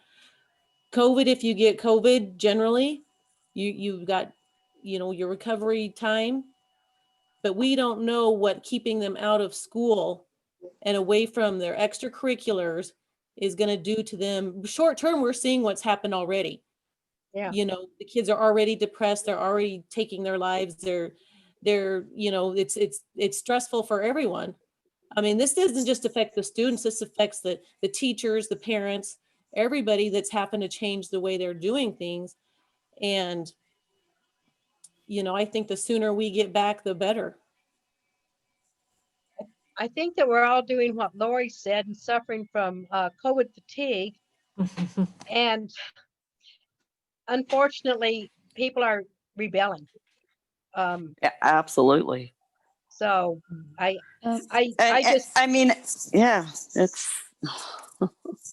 just think that, and maybe I used a poor choice of words, Chris, when I said we robbed them, but let me say the kids were robbed. We didn't do it personally. COVID did it. Yes. China did it, if that's the way you want to go. I don't know who did it, but our kids are failing, and our kids are losing, and our kids are dying. And we've got to do something for our kids. I think we put them back to school on the 6th, and it's on the community. If you want the kids to stay in school, you need to do your part. If you don't, they won't stay in school. There will be no teacher. We'll be right back where we were Thanksgiving. Real quick. The 6th, does that, Lori, does that give us enough time to meet these rationales for after Christmas? It does, doesn't it? The Yes, 14 days and stuff. Yes, it does give us enough time, and it's definitely going to be some coordination, but we have a really strong admin team, and they felt very strongly that the teachers would support this also. Yeah, I'm with Stacy. I've talked to teachers, and they're wanting back in. what if we I say just that? I have one question. I just want to know when, I agree that maybe our choice of words was incorrect, but I just want to ask Chris, when would you feel like it was safe or I'm agreeing you know? with you, Stacey. We should go back on the 6th. I think the kids need to be back in school. I think the teachers need to be back in school. I am not saying no to the 6th. I'm just saying that if as a community at large, if we don't support the staff will, because the transmission rates were the staff coming into the schools, and we had staff shortages. Is that correct, Superintendent Over Hotness? Thanksgiving. We had That's completely correct. Yeah. Yes. That is Yeah, correct. that is. Well, right back. The kids will go back on the 6th, and if we don't support the staff in the school district as a community, we'll be right back to online learning real fast. Because the community spread is not going to slow down. And relatively speaking, the school is a safe place to be, looking at all the data. But if we don't, if people get out of school and they don't wear masks, if they get out of school, then they don't practice social distance and they don't take the precautions they need to take, then we're going to be, unfortunately, we'll be forced to go remote because we won't be able to staff the facility. So I'm in total agreement with you, Stacey, that we need to be back on the 6th. okay. Lori, would it work, and board, would it work to say that we go back on the 6th, but if there is a large outbreak, we push it back to the 11th? Is that unreasonable? I think that's completely reasonable. And we also have our clinical advisory committee meeting already set up for the 28th. We do. To see where we are. So I think that's completely reasonable. I think that's a very good suggestion. As a board, how do you feel about that? And what about rapid testing for staff for coming back on the 6th? Even if there is a bigger outbreak in the community, what if the staff comes back and they're all tested negative, and we can start fresh with staff, and then it's up to everybody to take the safety precautions they need to take to keep us in school. And Chris, I gotta tell you, go ahead, Lori. I was just going to say, we're working with our advisory committee on a rapid test that would be available to staff if they chose to. So that's a question that we could have is, could they have enough of them in order to test our staff on the 4th and 5th when we come back from Christmas break. Right. That's been in the discussion era. So do you have the information you need, Lori? Yes, I do. Thank you, board. Okay, Carol, did you have more to say? We do have a few more slides that get into more of the operational plan, the testing, the sports and activities. Okay. So just kind of a quick recap of our existing plan and then how we're going to adjust it or recommending to adjust it based on the new guidance. Again, overall, the whole theory and premise of the plan is that we look at the levels of risk and then we increase the levels of protection. And this is based on the guidance that we've continually received both from the state and from the local health advisory committee.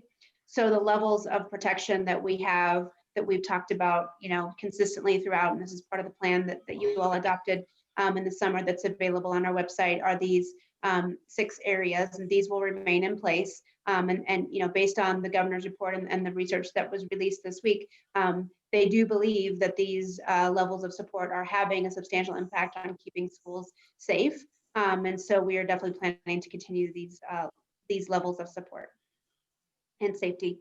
The other thing is that we would be, based on this new guidance, updating our protocols for contact tracing, quarantining, and then integrating the use of these rapid tests that we'll be talking about into how we work with individuals who are out on illness-related absences to be able to clear them to return to the district. So the testing, I think Chris brought this up, and I think this is something that is newly developed in terms of a new development from the state and a new resources available in our community in partnership with our health advisory committee partners. This was also in the governor's report, if you had a chance to read that before this meeting. So they are proposing to make additional rapid COVID testing available to us. This is a new test technology. So this is something that can, once we have the waivers and once we have our nurses trained, could be administered in each of our schools by nurses. Or potentially early on could be administered out of the school-based health clinic while we're getting those logistics in place. It is a rapid test result. My understanding is that you would get results in 15 to 20 minutes. So it's pretty quick. And it is something, again, that can be administered with the right training and waivers outside of traditional clinic setting. The kind of way that the district and the health committee has been talking about using this test is, one is that it would provide staff peace of mind. I know that was one of the requests from CEA and some of the teachers, was that they wanted to have access to more available, frequent, rapid testing for staff within the community and school setting. So this would respond to that request. Another possible way that we could use this is if we have enough people testing on a regular basis, kind of similar to what you were suggesting, Chris, about the beginning of the semester, that it will give us some broader public health data about, are there asymptomatic cases that we're not aware of, catching people early that maybe are developing COVID, that type of thing. And then also very important would be that we would be able to use these when we have symptomatic people who have illness-related absences or become symptomatic at school, that we could do a rapid test and determine, on the spot, if they do have COVID, we would be able to get that information and or refer them to another facility for further testing if we needed that. So this would greatly enhance, once we have everything set up with the health committee, would greatly enhance our ability to offer more frequent, more available, more rapid results tests to our staff, and to be able to use it for symptomatic staff and students within the context of our existing structure for tracking illness-related absences.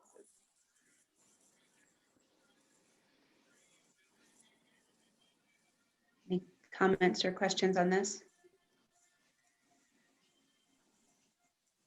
So the testing for staff would be totally voluntarily done by them? Yes. They would not be mandated. Okay. No, this was requested by some staff that they wanted more access to this, but we would continue to offer it as a resource. It would just be more available and more readily available than what we currently have. And then we would continue to follow our protocol in terms of illness-related absences, where we refer people to test, but we don't mandate it. Okay. All right. Thank you. Yes.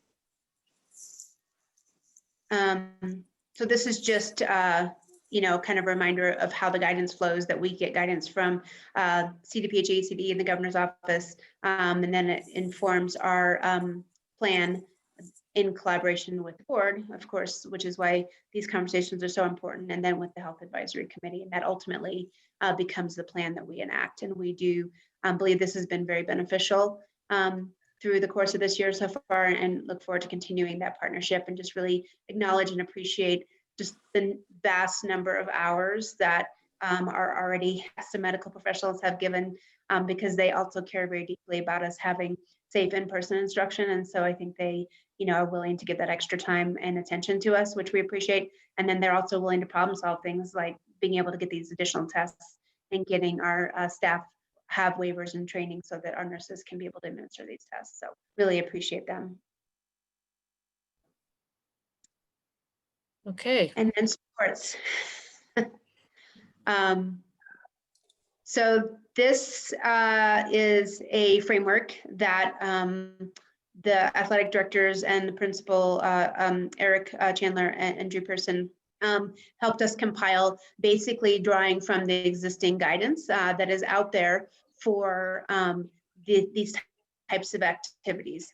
And so as we referenced earlier in the meeting, again, everything that's coming out these days from a guidance perspective is tagged to those county COVID levels, which is tagged to the data that we talked about. So here's the county COVID levels, and then here's the guidance as it relates to, excuse me, different types of activities. And then we also added in, you know, a little bit more information about things we might consider for other local competition activities that maybe would occur outside of CHASA. And then of course our CHASA sanctioned league competitions that we would have there. And so I think, you know, one of the things that this outlines is that, especially in yellow and orange, there are opportunities once we're back in in-person learning. And I think the governor was very clear about that in his press conference today and also in his report, that he really sees sports and activities being tied to being back in in-person learning and not occurring when we're not back in in-person learning. But according to his guidance, when we are back in in-person learning, at this yellow and orange level, there are opportunities to have open gym. There are opportunities to have the weight room with these precautions in place in terms of, again, that it's a non-mandatory practice. And we talked about that earlier, that there are some limits of the number of people that would be in a particular activity or room at the same time. And that we would have the safety precautions that are pretty much ongoing in terms of the mask, the checking people in and out, so we know from contact tracing purposes who was participating, regular cleaning, that type of thing. And then for open gym at the yellow level, there would be some limited physical contact allowed, so things probably like pickup basketball or things like that. But at the orange level, it would be more socially distanced activities, so probably things more like drills and things like that. So that was, and then if you're in red or purple, then we're really looking at virtual type activities and virtual practices for an open gym perspective. From the weight room, you know, kind of a similar general framework, that there would be limited capacity at each of the levels, and that there would be the ongoing safety precautions that are present at all levels, but at the higher risk levels, there would be limitations to how many people could be on the equipment at one time. One person could use equipment at one time, so no spotters, and that there would be increasing lengths of time in between when the room is used by different groups of people. So 30 minutes at the orange level and 60 minutes at the red level. And then of course at purple, we would not be in in-person instructions. There would be no sports or activities. And then the conversation was, you know, really brought up around middle school and some of the impacts of the fact that some of our competitors and our league that we play with in middle school, because of their various COVID county levels and COVID conditions and other considerations in their specific districts, that there had been a decision made to cancel those games. So there was a conversation about whether or not it would make sense to try to pursue maybe some more local opportunities for limited competition for students, with obviously the same good guidance on safety. And then, you know, I think people know this, but just to state it, the district is still planning to participate in the CHASA seasons. CHASA did push the start of season B back a little bit, but still planning to play, and we're still planning to participate. And in all the CHASA sanctioned sports, we would be following the CHASA guidelines. And we don't have the ability to deviate from the CHASA guidelines for CHASA sanctioned sports. So that's kind of the high level framework.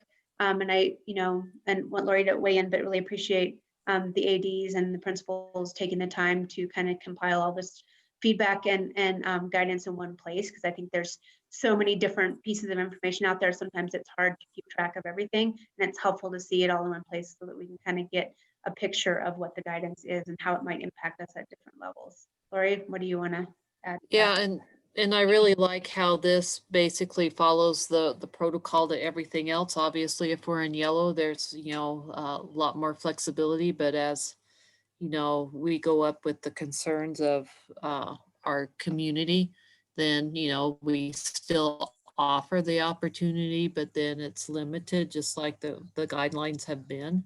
And I do appreciate, like Carol said, the athletic directors and the principals getting together and helping pull this information and make it really into a pretty clear document. So as we move forward, it's like, okay, this is where we are. This is how we are going to go about practice. And so it's a clear message to all the coaches. It's a clear message to the parents. It's a very clear message of if this happens, then this is it. But with our goal to have obviously our students back on the extracurricular activities part of school.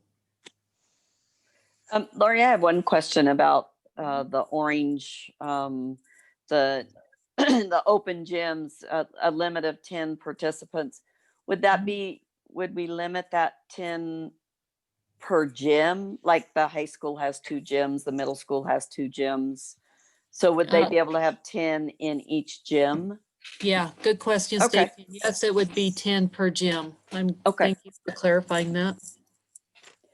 So what, I mean, we're answering the questions about athletics. What about activities? Our drama kids, our choir kids, band kids, you know, all the other extracurricular activities that we have, not just athletics. And that will be developed out when we come back, quite frankly. Okay. Governor did say in his recommendation that they are now allowing that. But quite frankly, we didn't have time to, you know, ferret out what that would look like in time for the board meeting tonight. But so I just told them that we could wait and have that. We'll figure that out when we come back in January. And just to be clear, the 10 are the actual kids. That doesn't include a coach in each gym, correct? Correct. Okay. And then Lori, I have a question about, excuse me, the 10 per gym, which is great clarification, excuse me. Will this be like a scheduled time, like 6th grade age, middle school would be able to have access to these gyms? I mean, like they would like with practice, if it was a C team practicing or an A team practicing, is that being looked at as well as like 6th grade, 7th grade? Yes, and so the ADs would create schedules so there's an, you know, equal opportunity for all the students. Thank you. Good. And then also, you know, a concern with was with the middle school, which also concerned, you know, the principal and the AD is basically, it's not a CHSA league. We have a league, but the league basically doesn't exist because the other schools have came out and said, we are not doing any of this. So some brainstorming that the middle school had was to, you know, explore the intramural concept like what we used to have years ago and provide some competition internally within the context of either our region or in the context of the school itself, which I thought was a great idea. Me too. But they're still exploring like Dolores and Mancus, Dove Creek, even the possibility of, because we had one of the people comment, they said they were in Blanding. We could even explore the middle school going to Moab, Monticello, Blanding, if they're willing to play. Potentially. Utah actually has some pretty strict guidelines for crossing the state line with COVID. So, but the point being is, yes, we will, you know, explore every opportunity to provide for our students. So yes, that is definitely, you know, a consideration. I thought I recall somebody saying that they had actually been in contact with some Utah towns and that they were in agreeing that they would like to try to do something. Yeah. Seems like I heard that at some point too. Yeah, I don't know, to be honest. That really didn't come up in the context of our conversation this morning, but I do know that they would be exploring every avenue to provide opportunities for our students. As well, I think we should too, explore every avenue, take in whatever we can do. Like I said, not concentrate on, well, this is what we can't do. What can we do to get these kids out and in the gyms, on the fields, wherever we need to get them. Exactly. Yeah, I think if it's like a southern San Juan, you know, if it's Dove Creek and Dolores and Mancus, and it's you play them 6 times, it shouldn't really matter. I mean, Yeah, at least they're getting to play. Yeah, Yeah, there's more Exactly. times than they get now. Yeah.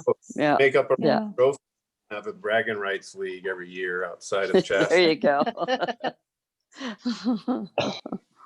Yeah, I think it's all about the opportunity. So what would be our next move on, maybe would we be putting together a committee, or what would we be looking at to try to come up with some possible solutions to this? The athletic directors are already working on that. Okay. So I feel it's underneath their department to come up with the plans. Okay.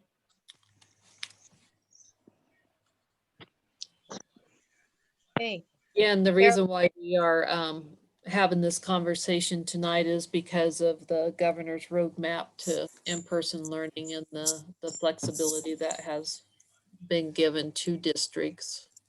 Hot off the press per se, starting and today. he's always been very pro education.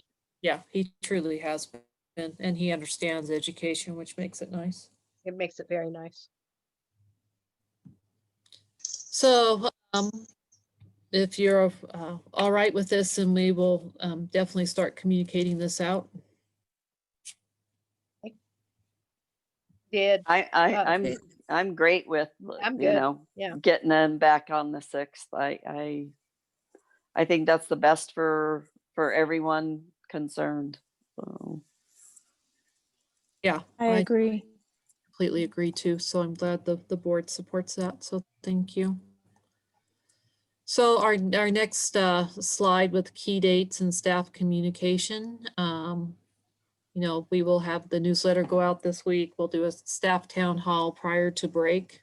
And then there'll also be, actually there'll be school-based town halls, which the district will be part of, to explain the new rationale of the guidelines. And then it'll be school specific for the principals.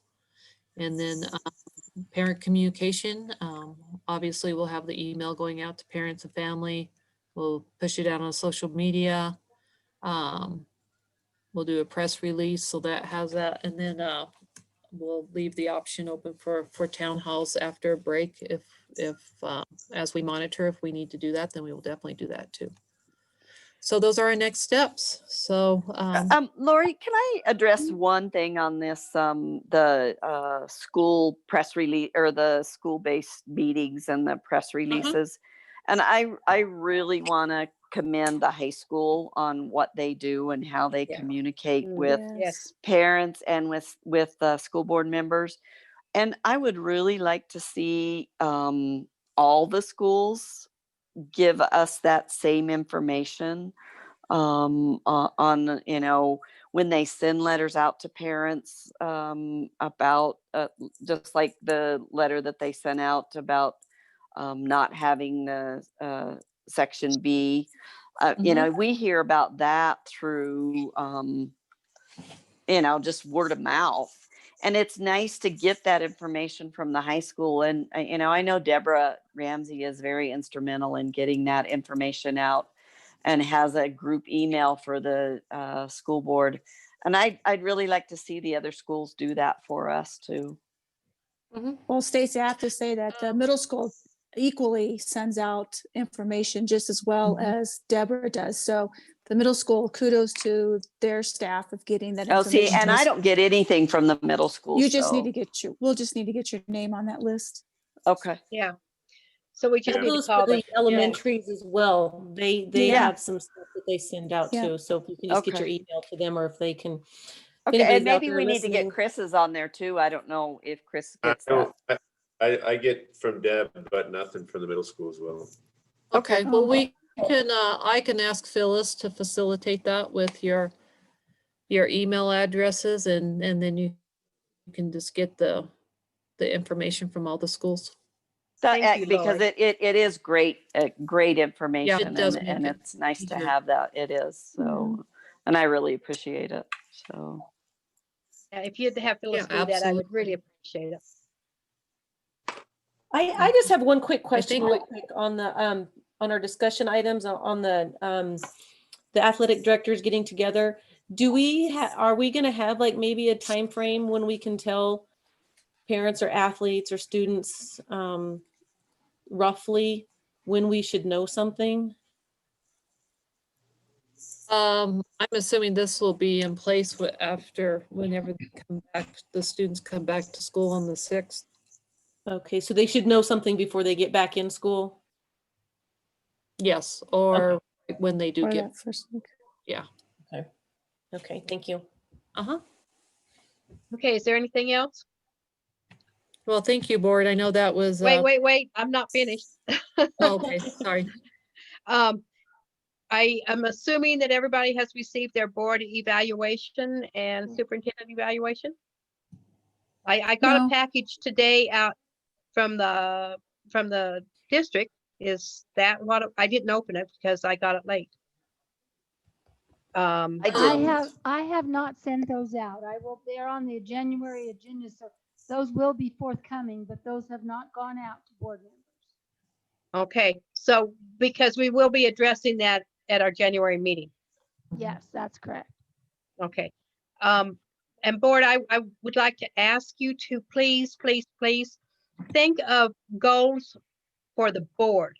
The strategic plan is there, and that's what Lori's following. She set herself goals. We need to set ourselves goals. What's going to be our goal? Are we going to give our teachers an increase next year? Are we going to, I don't know. I had a whole list of things that we could do, but as a goal for our board, what do we want to accomplish next year? Better communication with our community, a better budget. Just, I can't, I'm really not sure how, what I'm saying, there's so many different directions we could go. So as a board, please come in January prepared with 2 goals that you would like to see the board accomplish next year. Okay. So during our board training too, Sherry, can we review our strategic plan for our new board members? And take Yes. just a That would time be to do very that? important. Yes. One other thing. Well, I during the CASB conference, I had CASB meetings, CASB board meetings, and I was talking to all of the board members. And as you know, the majority of them are Front Range. In fact, myself and 2 others are the only ones not. And every one of them are meeting in person. As far as I know, we are the only board that is not meeting in person. And if we meet in the boardroom and we do our 6-foot distancing and we wear our masks, we are as safe as we would be if we go to the rec center, if we go to Walmart, if we go to the grocery store. I really feel strongly that we need to meet, especially in January, because we're going to be tearing our board apart, criticizing it and praising it. I hope that we have both in there. And I think that we communicate better in person. So what's your pleasure? I vote for in person. I vote for in person.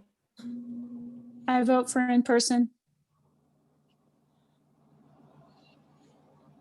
That leaves Chris, Lance, and Jack.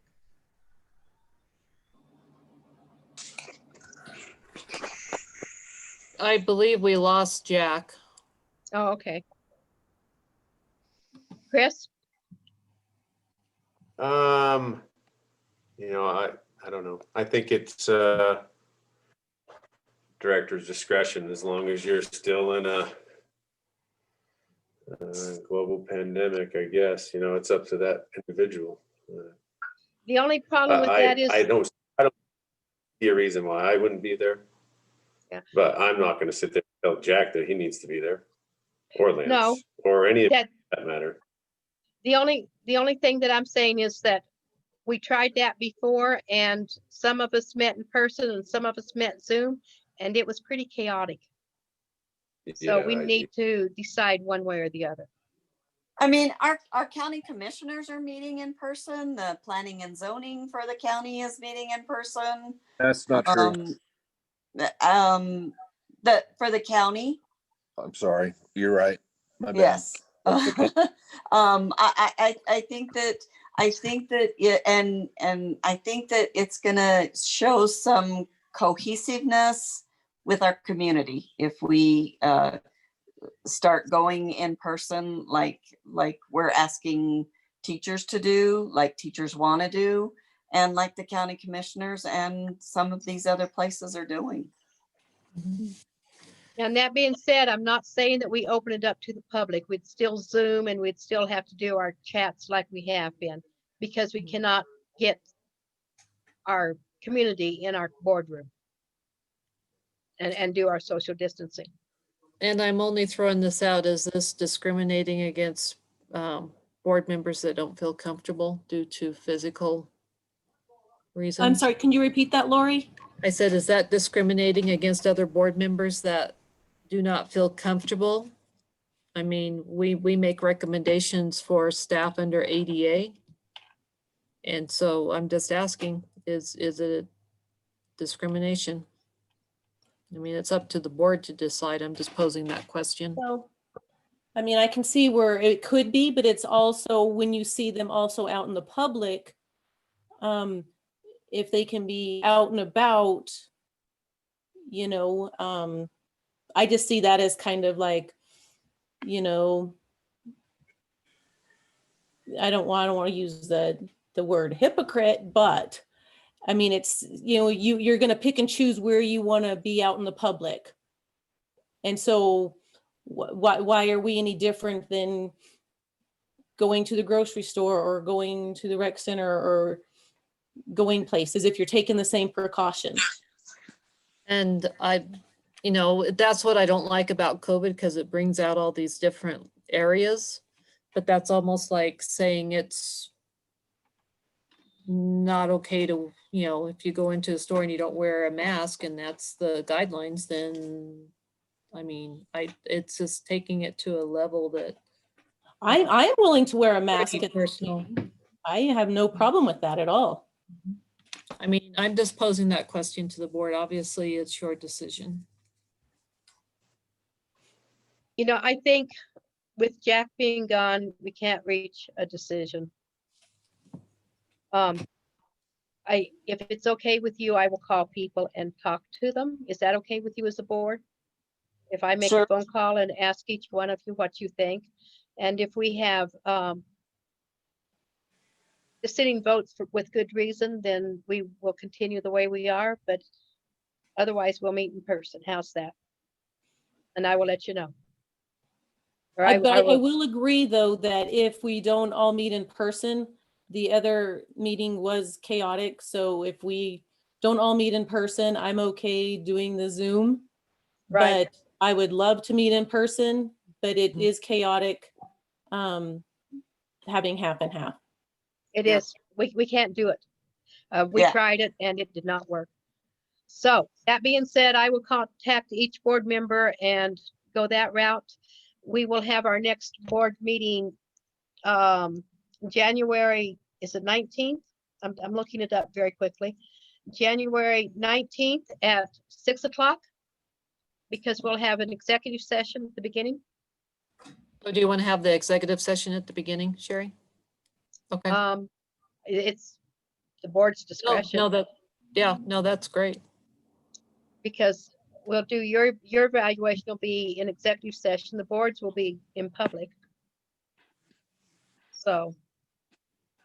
Yeah, no, that would be much nicer than at the end of the meeting when everybody's tired and cranky. I'm there tonight. It's 11 o'clock, guys. I'm really cranky. I have to drive to Denver tomorrow. So I'm sorry, the executive session is at what time? 6 o'clock. It'll be 6 o'clock.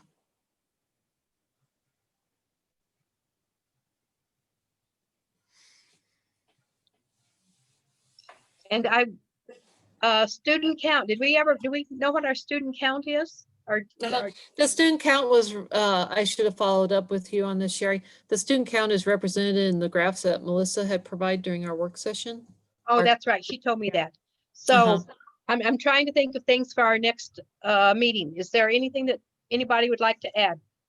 Mhm. And then we also have student achievement that will be covered in the next meeting too. Okay, and by then we'll know what CDE is going to say about CMAS.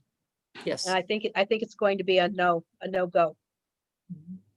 But when I was talking to Angelica, she was leaning that way. I hope so. I think right now we need to focus on other things other than CMAS testing. Right. Mm-hmm. So does anybody have anything else to go on the agenda for next month? I adjourn this meeting at 11:01. Everybody have a great evening. I will talk to Good you night. through the month. Bless Good night. Christmas. Merry All right. Christmas. Merry Christmas. Good night. Merry Christmas. Good night.